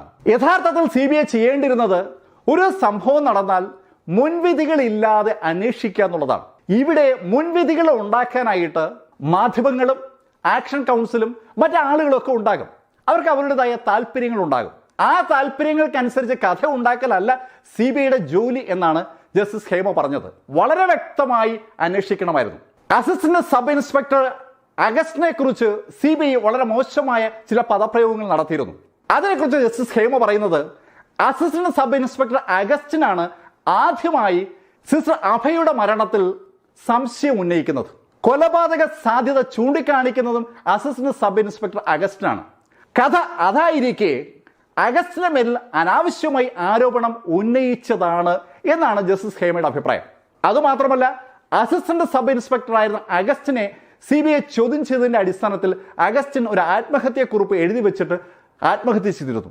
അഗസ്റ്റിന്റെ ആത്മഹത്യാക്കുറിപ്പ് പ്രകാരം അഗസ്റ്റിനോട് CBI ആവശ്യപ്പെട്ടിരിക്കുന്നത് അഭയുടെ മരണം ആത്മഹത്യയാണെന്ന് കേസ് ഡയറിയിൽ എഴുതാൻ മേലുദ്യോഗസ്ഥർ അഗസ്റ്റിനോട് ആവശ്യപ്പെട്ടു എന്ന് പറയണമെന്നാണ്. അങ്ങനെ ഒരു സംഭവം നടന്നിട്ടില്ല എന്നതുകൊണ്ട് തന്നെ അങ്ങനെ പറയാൻ പറ്റില്ല എന്ന് അഗസ്റ്റിൻ പറഞ്ഞു എന്നാണ് അഗസ്റ്റിന്റെ ആത്മഹത്യാക്കുറിപ്പിന്റെ സാരം. എന്തായാലും സബ് ഇൻസ്പെക്ടർ ആയിരുന്ന അഗസ്റ്റിൻ ആത്മഹത്യ ചെയ്തു. അതും ജസ്റ്റിസ് ഹേമ ചൂണ്ടിക്കാണിക്കുകയാണ്. ഒരുപാട് പൊരുത്തക്കേടുകൾ CBIയുടെ അന്വേഷണത്തിലുണ്ട്. കഥ CBI ഉണ്ടാക്കിയിരിക്കുന്നു എന്ന് മാത്രമല്ല, ഒരു കാര്യം കൂടി ജസ്റ്റിസ് ഹേമ എടുത്തു പറഞ്ഞത് സിസ്റ്റർ സ്റ്റെഫിയെ കുറിച്ചാണ്. സിസ്റ്റർ സ്റ്റെഫി ജീവിതാന്ത്യം വരെ കന്യകയായി തുടരേണ്ട സ്ത്രീയാണ്. അവർ കന്യകയല്ല എന്ന് പ്രൂവ് ചെയ്യാൻ വേണ്ടി അവരുടെ കന്യകാത്വം നഷ്ടപ്പെട്ടതാണെന്നും അത് തിരിച്ചറിയാതിരിക്കാൻ വേണ്ടി അവർ ഓപ്പറേഷൻ നടത്തിയതാണെന്നും ഒരു കഥ CBI സൂചിപ്പിക്കുന്നുണ്ട്. ആ കഥ ശരിയായാലും തെറ്റായാലും ഒരു സ്ത്രീയുടെ പേരിൽ ഒരു കാരണവശാലും ആരോപിക്കാൻ പാടുള്ളതല്ല എന്നാണ് ജസ്റ്റിസ് ഹേമയുടെ കണ്ടെത്തൽ. CBI ആ ചെയ്തത് പൂർണ്ണമായും തെറ്റാണ്. ഇന്ത്യയിലെ ഒരു നീതിന്യായ വ്യവസ്ഥയും അതിനെ അംഗീകരിക്കത്തില്ല, അനുകൂലിക്കത്തില്ല എന്നും ജസ്റ്റിസ് ഹേമ എടുത്തു പറയുന്നുണ്ട്. ജസ്റ്റിസ് ഹേമ അതിശക്തമായ വിയോജിപ്പോടുകൂടി വളരെ വ്യക്തമായി വിധി എഴുതി 3 പ്രതികളെയും ജാമ്യത്തിൽ വിട്ടു. ജസ്റ്റിസ് ഹേമയുടെ വിധി പുറത്തു വന്നപ്പോൾ വലിയ കോളിളക്കമായി. കേരള കൗമുദി പത്രം അത് നിശ്ചിതമായ ഒരു മുഖപ്രസംഗം തന്നെ എഴുതി. ജസ്റ്റിസ് ഹേമയുടെ വിധിക്കെതിരായിട്ടുള്ള മുഖപ്രസംഗമാണ്. അതിന്റെ പേരിൽ കേരള കൗമുദി പത്രത്തിനെതിരെ കോടതി അലക്ഷ്യ നടപടികൾ ഹൈക്കോടതി സ്റ്റാർട്ട് ചെയ്തു. അവസാനം കേരള കൗമുദി നിരുപാധികം മാപ്പ് പറഞ്ഞു അത് പിൻവാങ്ങി. അത് വേറൊരു വർഷം. എന്തായാലും CBI ഈ കേസ് അന്വേഷിക്കുന്ന സമയത്ത് ആ കേസിന്റെ മേൽനോട്ട ചുമതല ഹൈക്കോടതിയിൽ വഹിച്ചിരുന്നത് ജസ്റ്റിസ് ബാസന്താണ്. ജസ്റ്റിസ് ബാസന്തിന്റെ ബെഞ്ചിലല്ല ജാമ്യാപേക്ഷ വന്നത്. അതുകൊണ്ട് തന്നെ പിറ്റേ ദിവസം ജസ്റ്റിസ് ബാസന്ത് ജസ്റ്റിസ് ഹേമയുടെ വിധി റദ്ദാക്കിയാണ്. തനിക്ക് മാത്രമേ അഭയ കേസിൽ ഇടപെടാനുള്ള അധികാരമുള്ളൂ, അതുകൊണ്ട് ഞാൻ ജസ്റ്റിസ് ഹേമയുടെ വിധി റദ്ദാക്കുന്നു എന്നാണ് ജസ്റ്റിസ് ബാസന്തിന്റെ വിധി. അത് അടുത്ത കോളിളക്കമായി. പിറ്റേ ദിവസം ജസ്റ്റിസ് ഹേമ ജസ്റ്റിസ് ബാസന്തിന്റെ വിധി റദ്ദാക്കിയാണ്. ഹൈക്കോടതിയിൽ എല്ലാ ജഡ്ജിമാരും തുല്യരാണ്. അവിടെ ജസ്റ്റിസ് ബാസന്തിന് ഒരു പ്രത്യേക പദവി അങ്ങനെയൊന്നുമില്ല. എല്ലാ ജഡ്ജിമാരും തുല്യരാണ്. ഒരു ജഡ്ജിക്ക് മറ്റൊരു ജഡ്ജിയുടെ വിധി റദ്ദാക്കാനുള്ള ഒരു അധികാരവും അവകാശമില്ലാന്ന് ജസ്റ്റിസ് ഹേമ അസന്നിഗ്ധമായി വ്യക്തമാക്കിക്കൊണ്ടാണ് ജസ്റ്റിസ് ബാസന്തിന്റെ വിധി തന്നെ റദ്ദാക്കി ആദ്യത്തെ വിധി നിലനിൽക്കുമെന്ന് പറയുന്നത്. ഒരു കാര്യം കൂടി ജസ്റ്റിസ് ഹേമ സൂചിപ്പിച്ചു. ജസ്റ്റിസ് ഹേമയുടെ വിധി റദ്ദ് ചെയ്യാനോ അതിൽ ഇടപെടാനോ കുറച്ചുകൂടി വലിയ ബെഞ്ചിന് അധികാരമുള്ള മിനിമം 2 ജഡ്ജിമാരെങ്കിലും ഉള്ള ബെഞ്ചായിരിക്കണം. സിംഗിൾ ബെഞ്ചിന് അത് ഇടപെടാനുള്ള അധികാരമില്ല എന്നാണ് ജസ്റ്റിസ് ഹേമയുടെ വിധി. സ്വാഭാവികമായിട്ടും CBI ഡിവിഷൻ ബെഞ്ചിനെ സമീപിക്കും. അവരങ്ങനെ സമീപിച്ചു. ഡിവിഷൻ ബെഞ്ച് ജസ്റ്റിസ് ഹേമയുടെ വിധിയോടൊപ്പം നിൽക്കുകയാണ്. പ്രതികളെ ജാമ്യത്തിൽ വിട്ടതിൽ ഒരു തെറ്റുമില്ല. അവരുടെ മേൽ CBI ആരോപിച്ചിരിക്കുന്ന കുറ്റങ്ങൾ നിലനിൽക്കുന്നതല്ല എന്ന ശൈലിയിൽ തന്നെയാണ് ഡിവിഷൻ ബെഞ്ചിന്റെയും നിഗമനം. ഡിവിഷൻ ബെഞ്ചിന്റെ വിധിയും CBIക്ക് എതിരായപ്പോൾ CBI നേരെ സുപ്രീം കോടതിയിലേക്ക് പോവുകയാണ്. CBIയെ സംബന്ധിച്ചിടത്തോളം ഒരു വല്ലാത്ത അടിയാണ് ജസ്റ്റിസ് ഹേമയുടെ വിധി നൽകിയിരിക്കുന്നത്. അവർ കെട്ടിപ്പൊക്കിയിരിക്കുന്ന മുഴുവൻ തെളിവുകളും ഒന്നൊന്നായി ചൂണ്ടിക്കാണിച്ചുകൊണ്ട് മുഴുവൻ തെറ്റാണ്, ഫാബ്രിക്കേറ്റഡ് ആയിട്ടൊരു കേസാണ് CBI ഫയൽ ചെയ്തിരിക്കുന്നതാണ് ജസ്റ്റിസ് ഹേമയുടെ വിധിയുടെ സാരാംശം. അതുകൊണ്ട് തന്നെ ആ വിധിക്കെതിരായിട്ട് അനുകൂലമായൊരു വിധി കിട്ടേണ്ടത് CBIയെ സംബന്ധിച്ചിടത്തോളം വളരെ വളരെ ആവശ്യമുള്ള കാര്യമായിരുന്നു. സുപ്രീം കോടതിയിൽ വിചാരണ തുടങ്ങി. 2 ഭാഗത്തും വിദഗ്ധരായ പ്രഗത്ഭരായ വക്കീലന്മാരാണ് അണിനിരക്കുന്നത്. എല്ലാവരും ഓരോ സിറ്റിങ്ങിന് ലക്ഷക്കണക്കിന് ഫീസ് വാങ്ങുന്നവരാണ്. കേരള സർക്കാരിനെ പ്രതികരിച്ചും CBI പ്രതികരിച്ചും വരുന്ന വക്കീലന്മാർക്ക് അതിപ്രഗത്ഭന്മാരാണ്. അതേപോലെ തന്നെ മറുഭാഗത്തും അതിശക്തമായ വാദങ്ങൾക്കൊടുവിൽ സുപ്രീം കോടതിയും ജസ്റ്റിസ് ഹേമയുടെ വിധി അതുപോലെ തന്നെ അംഗീകരിക്കുകയാണ്. ജാമ്യം കൊടുത്ത കാര്യത്തിൽ ഇടപെടാൻ പറ്റില്ല, കേസ് ഫാബ്രിക്കേറ്റഡ് ആണെന്നുള്ള ജസ്റ്റിസ് ഹേമയുടെ വാചകം പോലും പിൻവലിക്കാൻ സുപ്രീം കോടതി വിസമ്മതിക്കുകയാണ്. പ്രതികൾക്ക് ജാമ്യം അനുവദിച്ചുകൊണ്ട് ജസ്റ്റിസ് ഹേമ നടത്തിയ നിരീക്ഷണങ്ങളുടെ കൂട്ടത്തിൽ വളരെ പ്രധാനപ്പെട്ട മറ്റൊരു നിരീക്ഷണം കൂടി ഉണ്ടായിരുന്നു. അത് അഭയുടെ ശിരോവസ്ത്രത്തെക്കുറിച്ചാണ്. അഭയ മരിച്ച ദിവസം അടുക്കളയിൽ നിന്ന് അഭയുടെ ശിരോവസ്ത്രം ലഭിച്ചിരുന്നു. അതുമായി ബന്ധിപ്പിച്ച് ഒരു ചോദ്യം ജസ്റ്റിസ് ഹേമ ചോദിച്ചത്, എല്ലാ ദിവസവും രാവിലെ എണീറ്റ് പഠനത്തിലേക്ക് പോകുന്നതിന് മുമ്പായിട്ട് സിസ്റ്റർ അഭയ്ക്ക് വെള്ളം കുടിക്കുന്ന ശീലമുണ്ടായിരുന്നുവോ? അങ്ങനെ ഉണ്ടായിരുന്നുവെങ്കിൽ എല്ലാ ദിവസവും വെള്ളം കുടിക്കാനായിട്ട് താഴോട്ട് ഇറങ്ങുന്ന സമയത്ത് ശിരോവസ്ത്രം ധരിച്ചതിന് ശേഷമാണോ അഭയ ഇറങ്ങി വന്നിരുന്നത്? അതുപോലെ തന്നെ ഉറങ്ങാൻ കിടക്കുന്ന സമയത്ത് ശിരോവസ്ത്രം ഇല്ലാതെയാണ് അഭയ ഉറങ്ങാൻ കിടന്നിരുന്നതെന്ന് സാക്ഷിമൊഴികളുണ്ട്. ഈ കൃത്യം നടന്ന ദിവസം മാത്രമാണോ അഭയ ശിരോവസ്ത്രം ധരിച്ചത്? അതാണ് കാതലായ ചോദ്യം. അങ്ങനെയാണെങ്കിൽ അത് എന്തുകൊണ്ട് എന്നതിന് ഉത്തരം CBI പറയേണ്ടതുണ്ട് എന്നുകൂടി ജസ്റ്റിസ് ഹേമ സൂചിപ്പിക്കുകയാണ്. അതുമാത്രമല്ല, അഭയുടെ റൂംമേറ്റാണ് സിസ്റ്റർ ഷെർലി. സിസ്റ്റർ ഷെർലിയോട് ഈ കാര്യങ്ങളൊക്കെ അന്വേഷണ ഉദ്യോഗസ്ഥന്മാർ തിരക്കിയിരുന്നുവോ?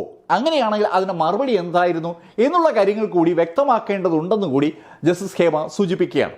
അതുമാത്രമല്ല, അനവധി കുട്ടികൾ കിണറിൽ എന്തോ സാധനം വീഴുന്നതായി ശബ്ദം കേട്ടു എന്ന് പറഞ്ഞിരുന്നു. അവരൊക്കെ ഉറക്കമെണീറ്റ് പഠനത്തിൻ്റെ ഭാഗമായി സമയം ചെലവഴിക്കുമ്പോഴാണ് ഈ ശബ്ദം കേൾക്കുന്നത്. അങ്ങനെയെങ്കിൽ അഭയെ കാണാനില്ല എന്ന വാർത്ത അറിഞ്ഞ നിമിഷം തന്നെ കിണറിനുള്ളിൽ അവർ നോക്കേണ്ടതല്ലേ? അവർ അന്ന് നോക്കാതെ ബാക്കി സ്ഥലത്തൊക്കെ നോക്കിയത് എന്തുകൊണ്ടാണ്? അത്തരമൊരു ചോദ്യവും ജസ്റ്റിസ് ഹേമയുടെ ഭാഗത്തുനിന്നുണ്ടായി. ജസ്റ്റിസ് ഹേമ ഇതുപോലെ അനേകം നിരീക്ഷണങ്ങളാണ് ജാമ്യം കൊടുക്കുന്നതിന് വേണ്ടി നടത്തുന്നത്. ആ നിരീക്ഷണങ്ങളൊക്കെയും സ്വാഭാവികമായും കേസിൻ്റെ അവസാന ഘട്ടങ്ങളിലേക്ക് കടക്കുമ്പോൾ CBIക്ക് ഒരു വല്ലാത്ത പ്രശ്നമുണ്ടാക്കിയിരുന്നു. എന്താണെന്ന് ചോദിച്ചാൽ, ജാമ്യം നൽകുന്നതിനായി ജസ്റ്റിസ് ഹേമ കണ്ടെത്തിയിരിക്കുന്ന കാര്യങ്ങളൊക്കെയും പ്രതികൾക്ക് അനുകൂലവും CBIക്ക് എതിരുമാണ്. അപ്പോൾ സ്വാഭാവികമായും കേസ് റദ്ദാക്കി കിട്ടാനുള്ള സാധ്യത ഉണ്ടെന്നുള്ള ഒരു തോന്നലിന്റെ അടിസ്ഥാനത്തിൽ സിസ്റ്റർ സ്റ്റെഫിയും ഫാദർ പിതൃക്കയിലും ഫാദർ തോമസ് കോട്ടൂരും കേസ് റദ്ദാക്കാനായിട്ട് അനവധി നടപടിക്രമങ്ങളിലേക്ക് കടക്കുകയാണ്. അനവധി തവണയാണ് ഹൈക്കോടതിയും സുപ്രീം കോടതിയൊക്കെ അവർ സമീപിക്കുന്നത്. അതിന്റെ എൻഡ് റിസൾട്ട് എന്താണെന്ന് ചോദിച്ചാൽ, കേസ് ഇങ്ങനെ നീണ്ടു പോവുകയാണ്. എറണാകുളം CJM കോടതിയാണ് യഥാർത്ഥത്തിൽ കേസ് രജിസ്റ്റർ ചെയ്യപ്പെട്ട് വന്നിരുന്നെങ്കിലും അവസാനം അത് എത്തി നിന്നത് തിരുവനന്തപുരം CJM കോടതിയിലാണ്. തിരുവനന്തപുരത്തേക്ക് വിചാരണ മാറുകയാണ്.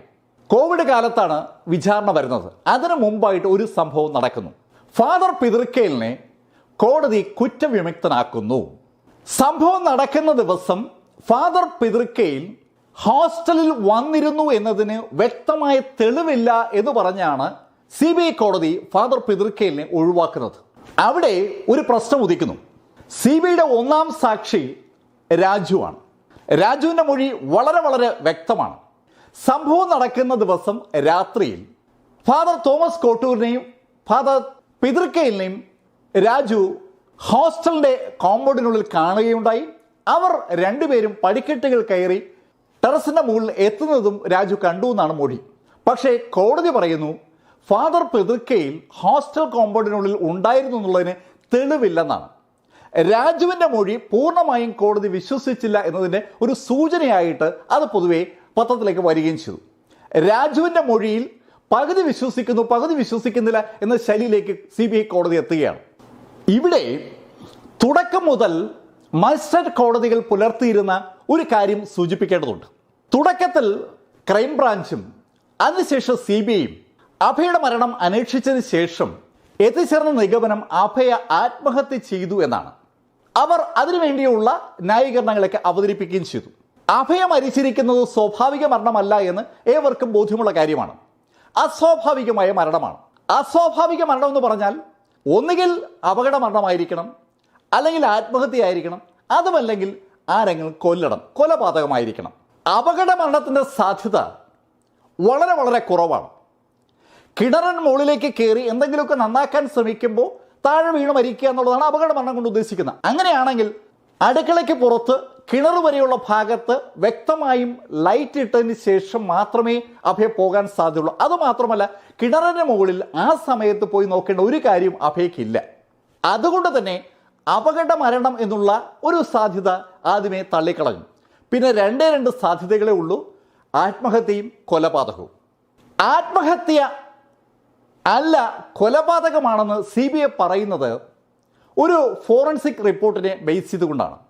അഭയുടെ ബോഡി പോസ്റ്റ്മോർട്ടം ചെയ്ത രാധാകൃഷ്ണൻ വളരെ വ്യക്തമായും സൂചിപ്പിച്ചത് അഭയ മരിച്ചത് കിണറിനുള്ളിൽ വെച്ചെന്നാണ്. മുങ്ങി മരിക്കുകയാണ് ഉണ്ടായത്. വെള്ളം കുടിച്ചാണ് മരിച്ചത്. ഇങ്ങനെയൊക്കെയാണ് ഡോക്ടർ രാധാകൃഷ്ണന്റെ റിപ്പോർട്ട്. പക്ഷേ കന്ദസ്വാമി എന്ന വിദഗ്ധൻ CBIക്ക് വേണ്ടി നടത്തിയ അന്വേഷണത്തിൻ്റെ ഭാഗമായി നൽകിയ റിപ്പോർട്ട് അനുസരിച്ച് അഭയ മരിച്ചിരിക്കുന്നത് ഹോസ്റ്റൽ ബിൽഡിങ്ങിൽ വെച്ചാണ്.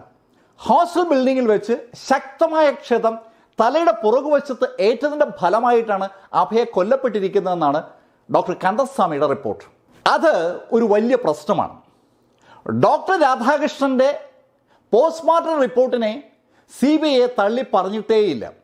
എന്നാൽ അതിന് നേർവിപരീതമായൊരു റിപ്പോർട്ട് കൂടി CBI സമർപ്പിക്കുകയാണ്.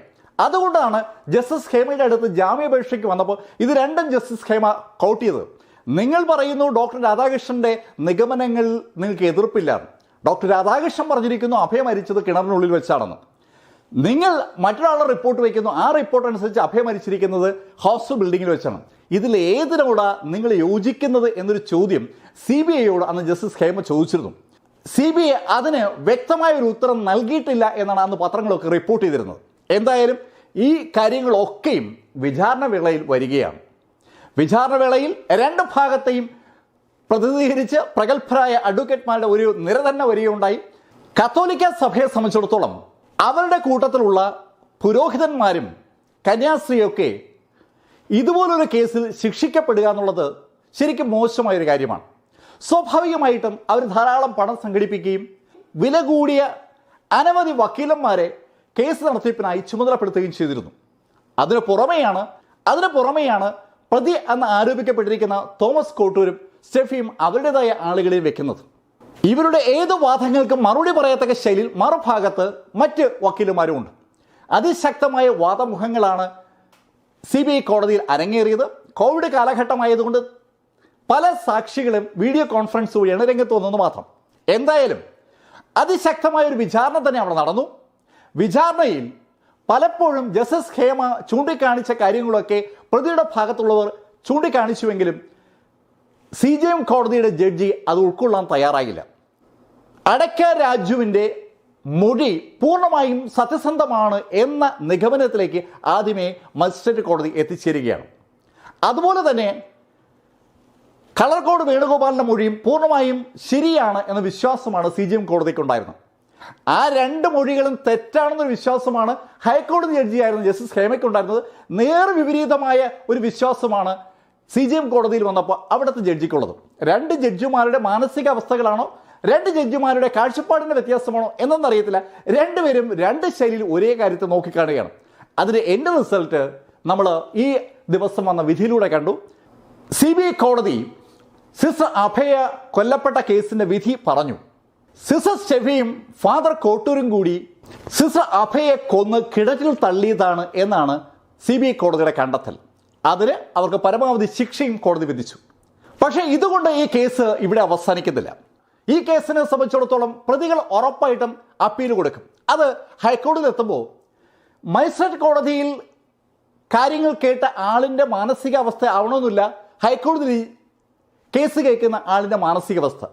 ജഡ്ജിമാരുടെ മാനസികാവസ്ഥയും ജഡ്ജിമാരുടെ കാര്യങ്ങൾ തിരിച്ചറിയാനുള്ള കഴിവിൻ്റെയും അടിസ്ഥാനത്തിൽ വിധികൾ മാറുന്നത് ഒരു പ്രതിഭാസമായിട്ട് ഇന്ത്യയിൽ എപ്പോഴും ഉണ്ടാവാറുണ്ട്. ഇവിടെയും അത് തന്നെയാണ് സംഭവിക്കുന്നത്.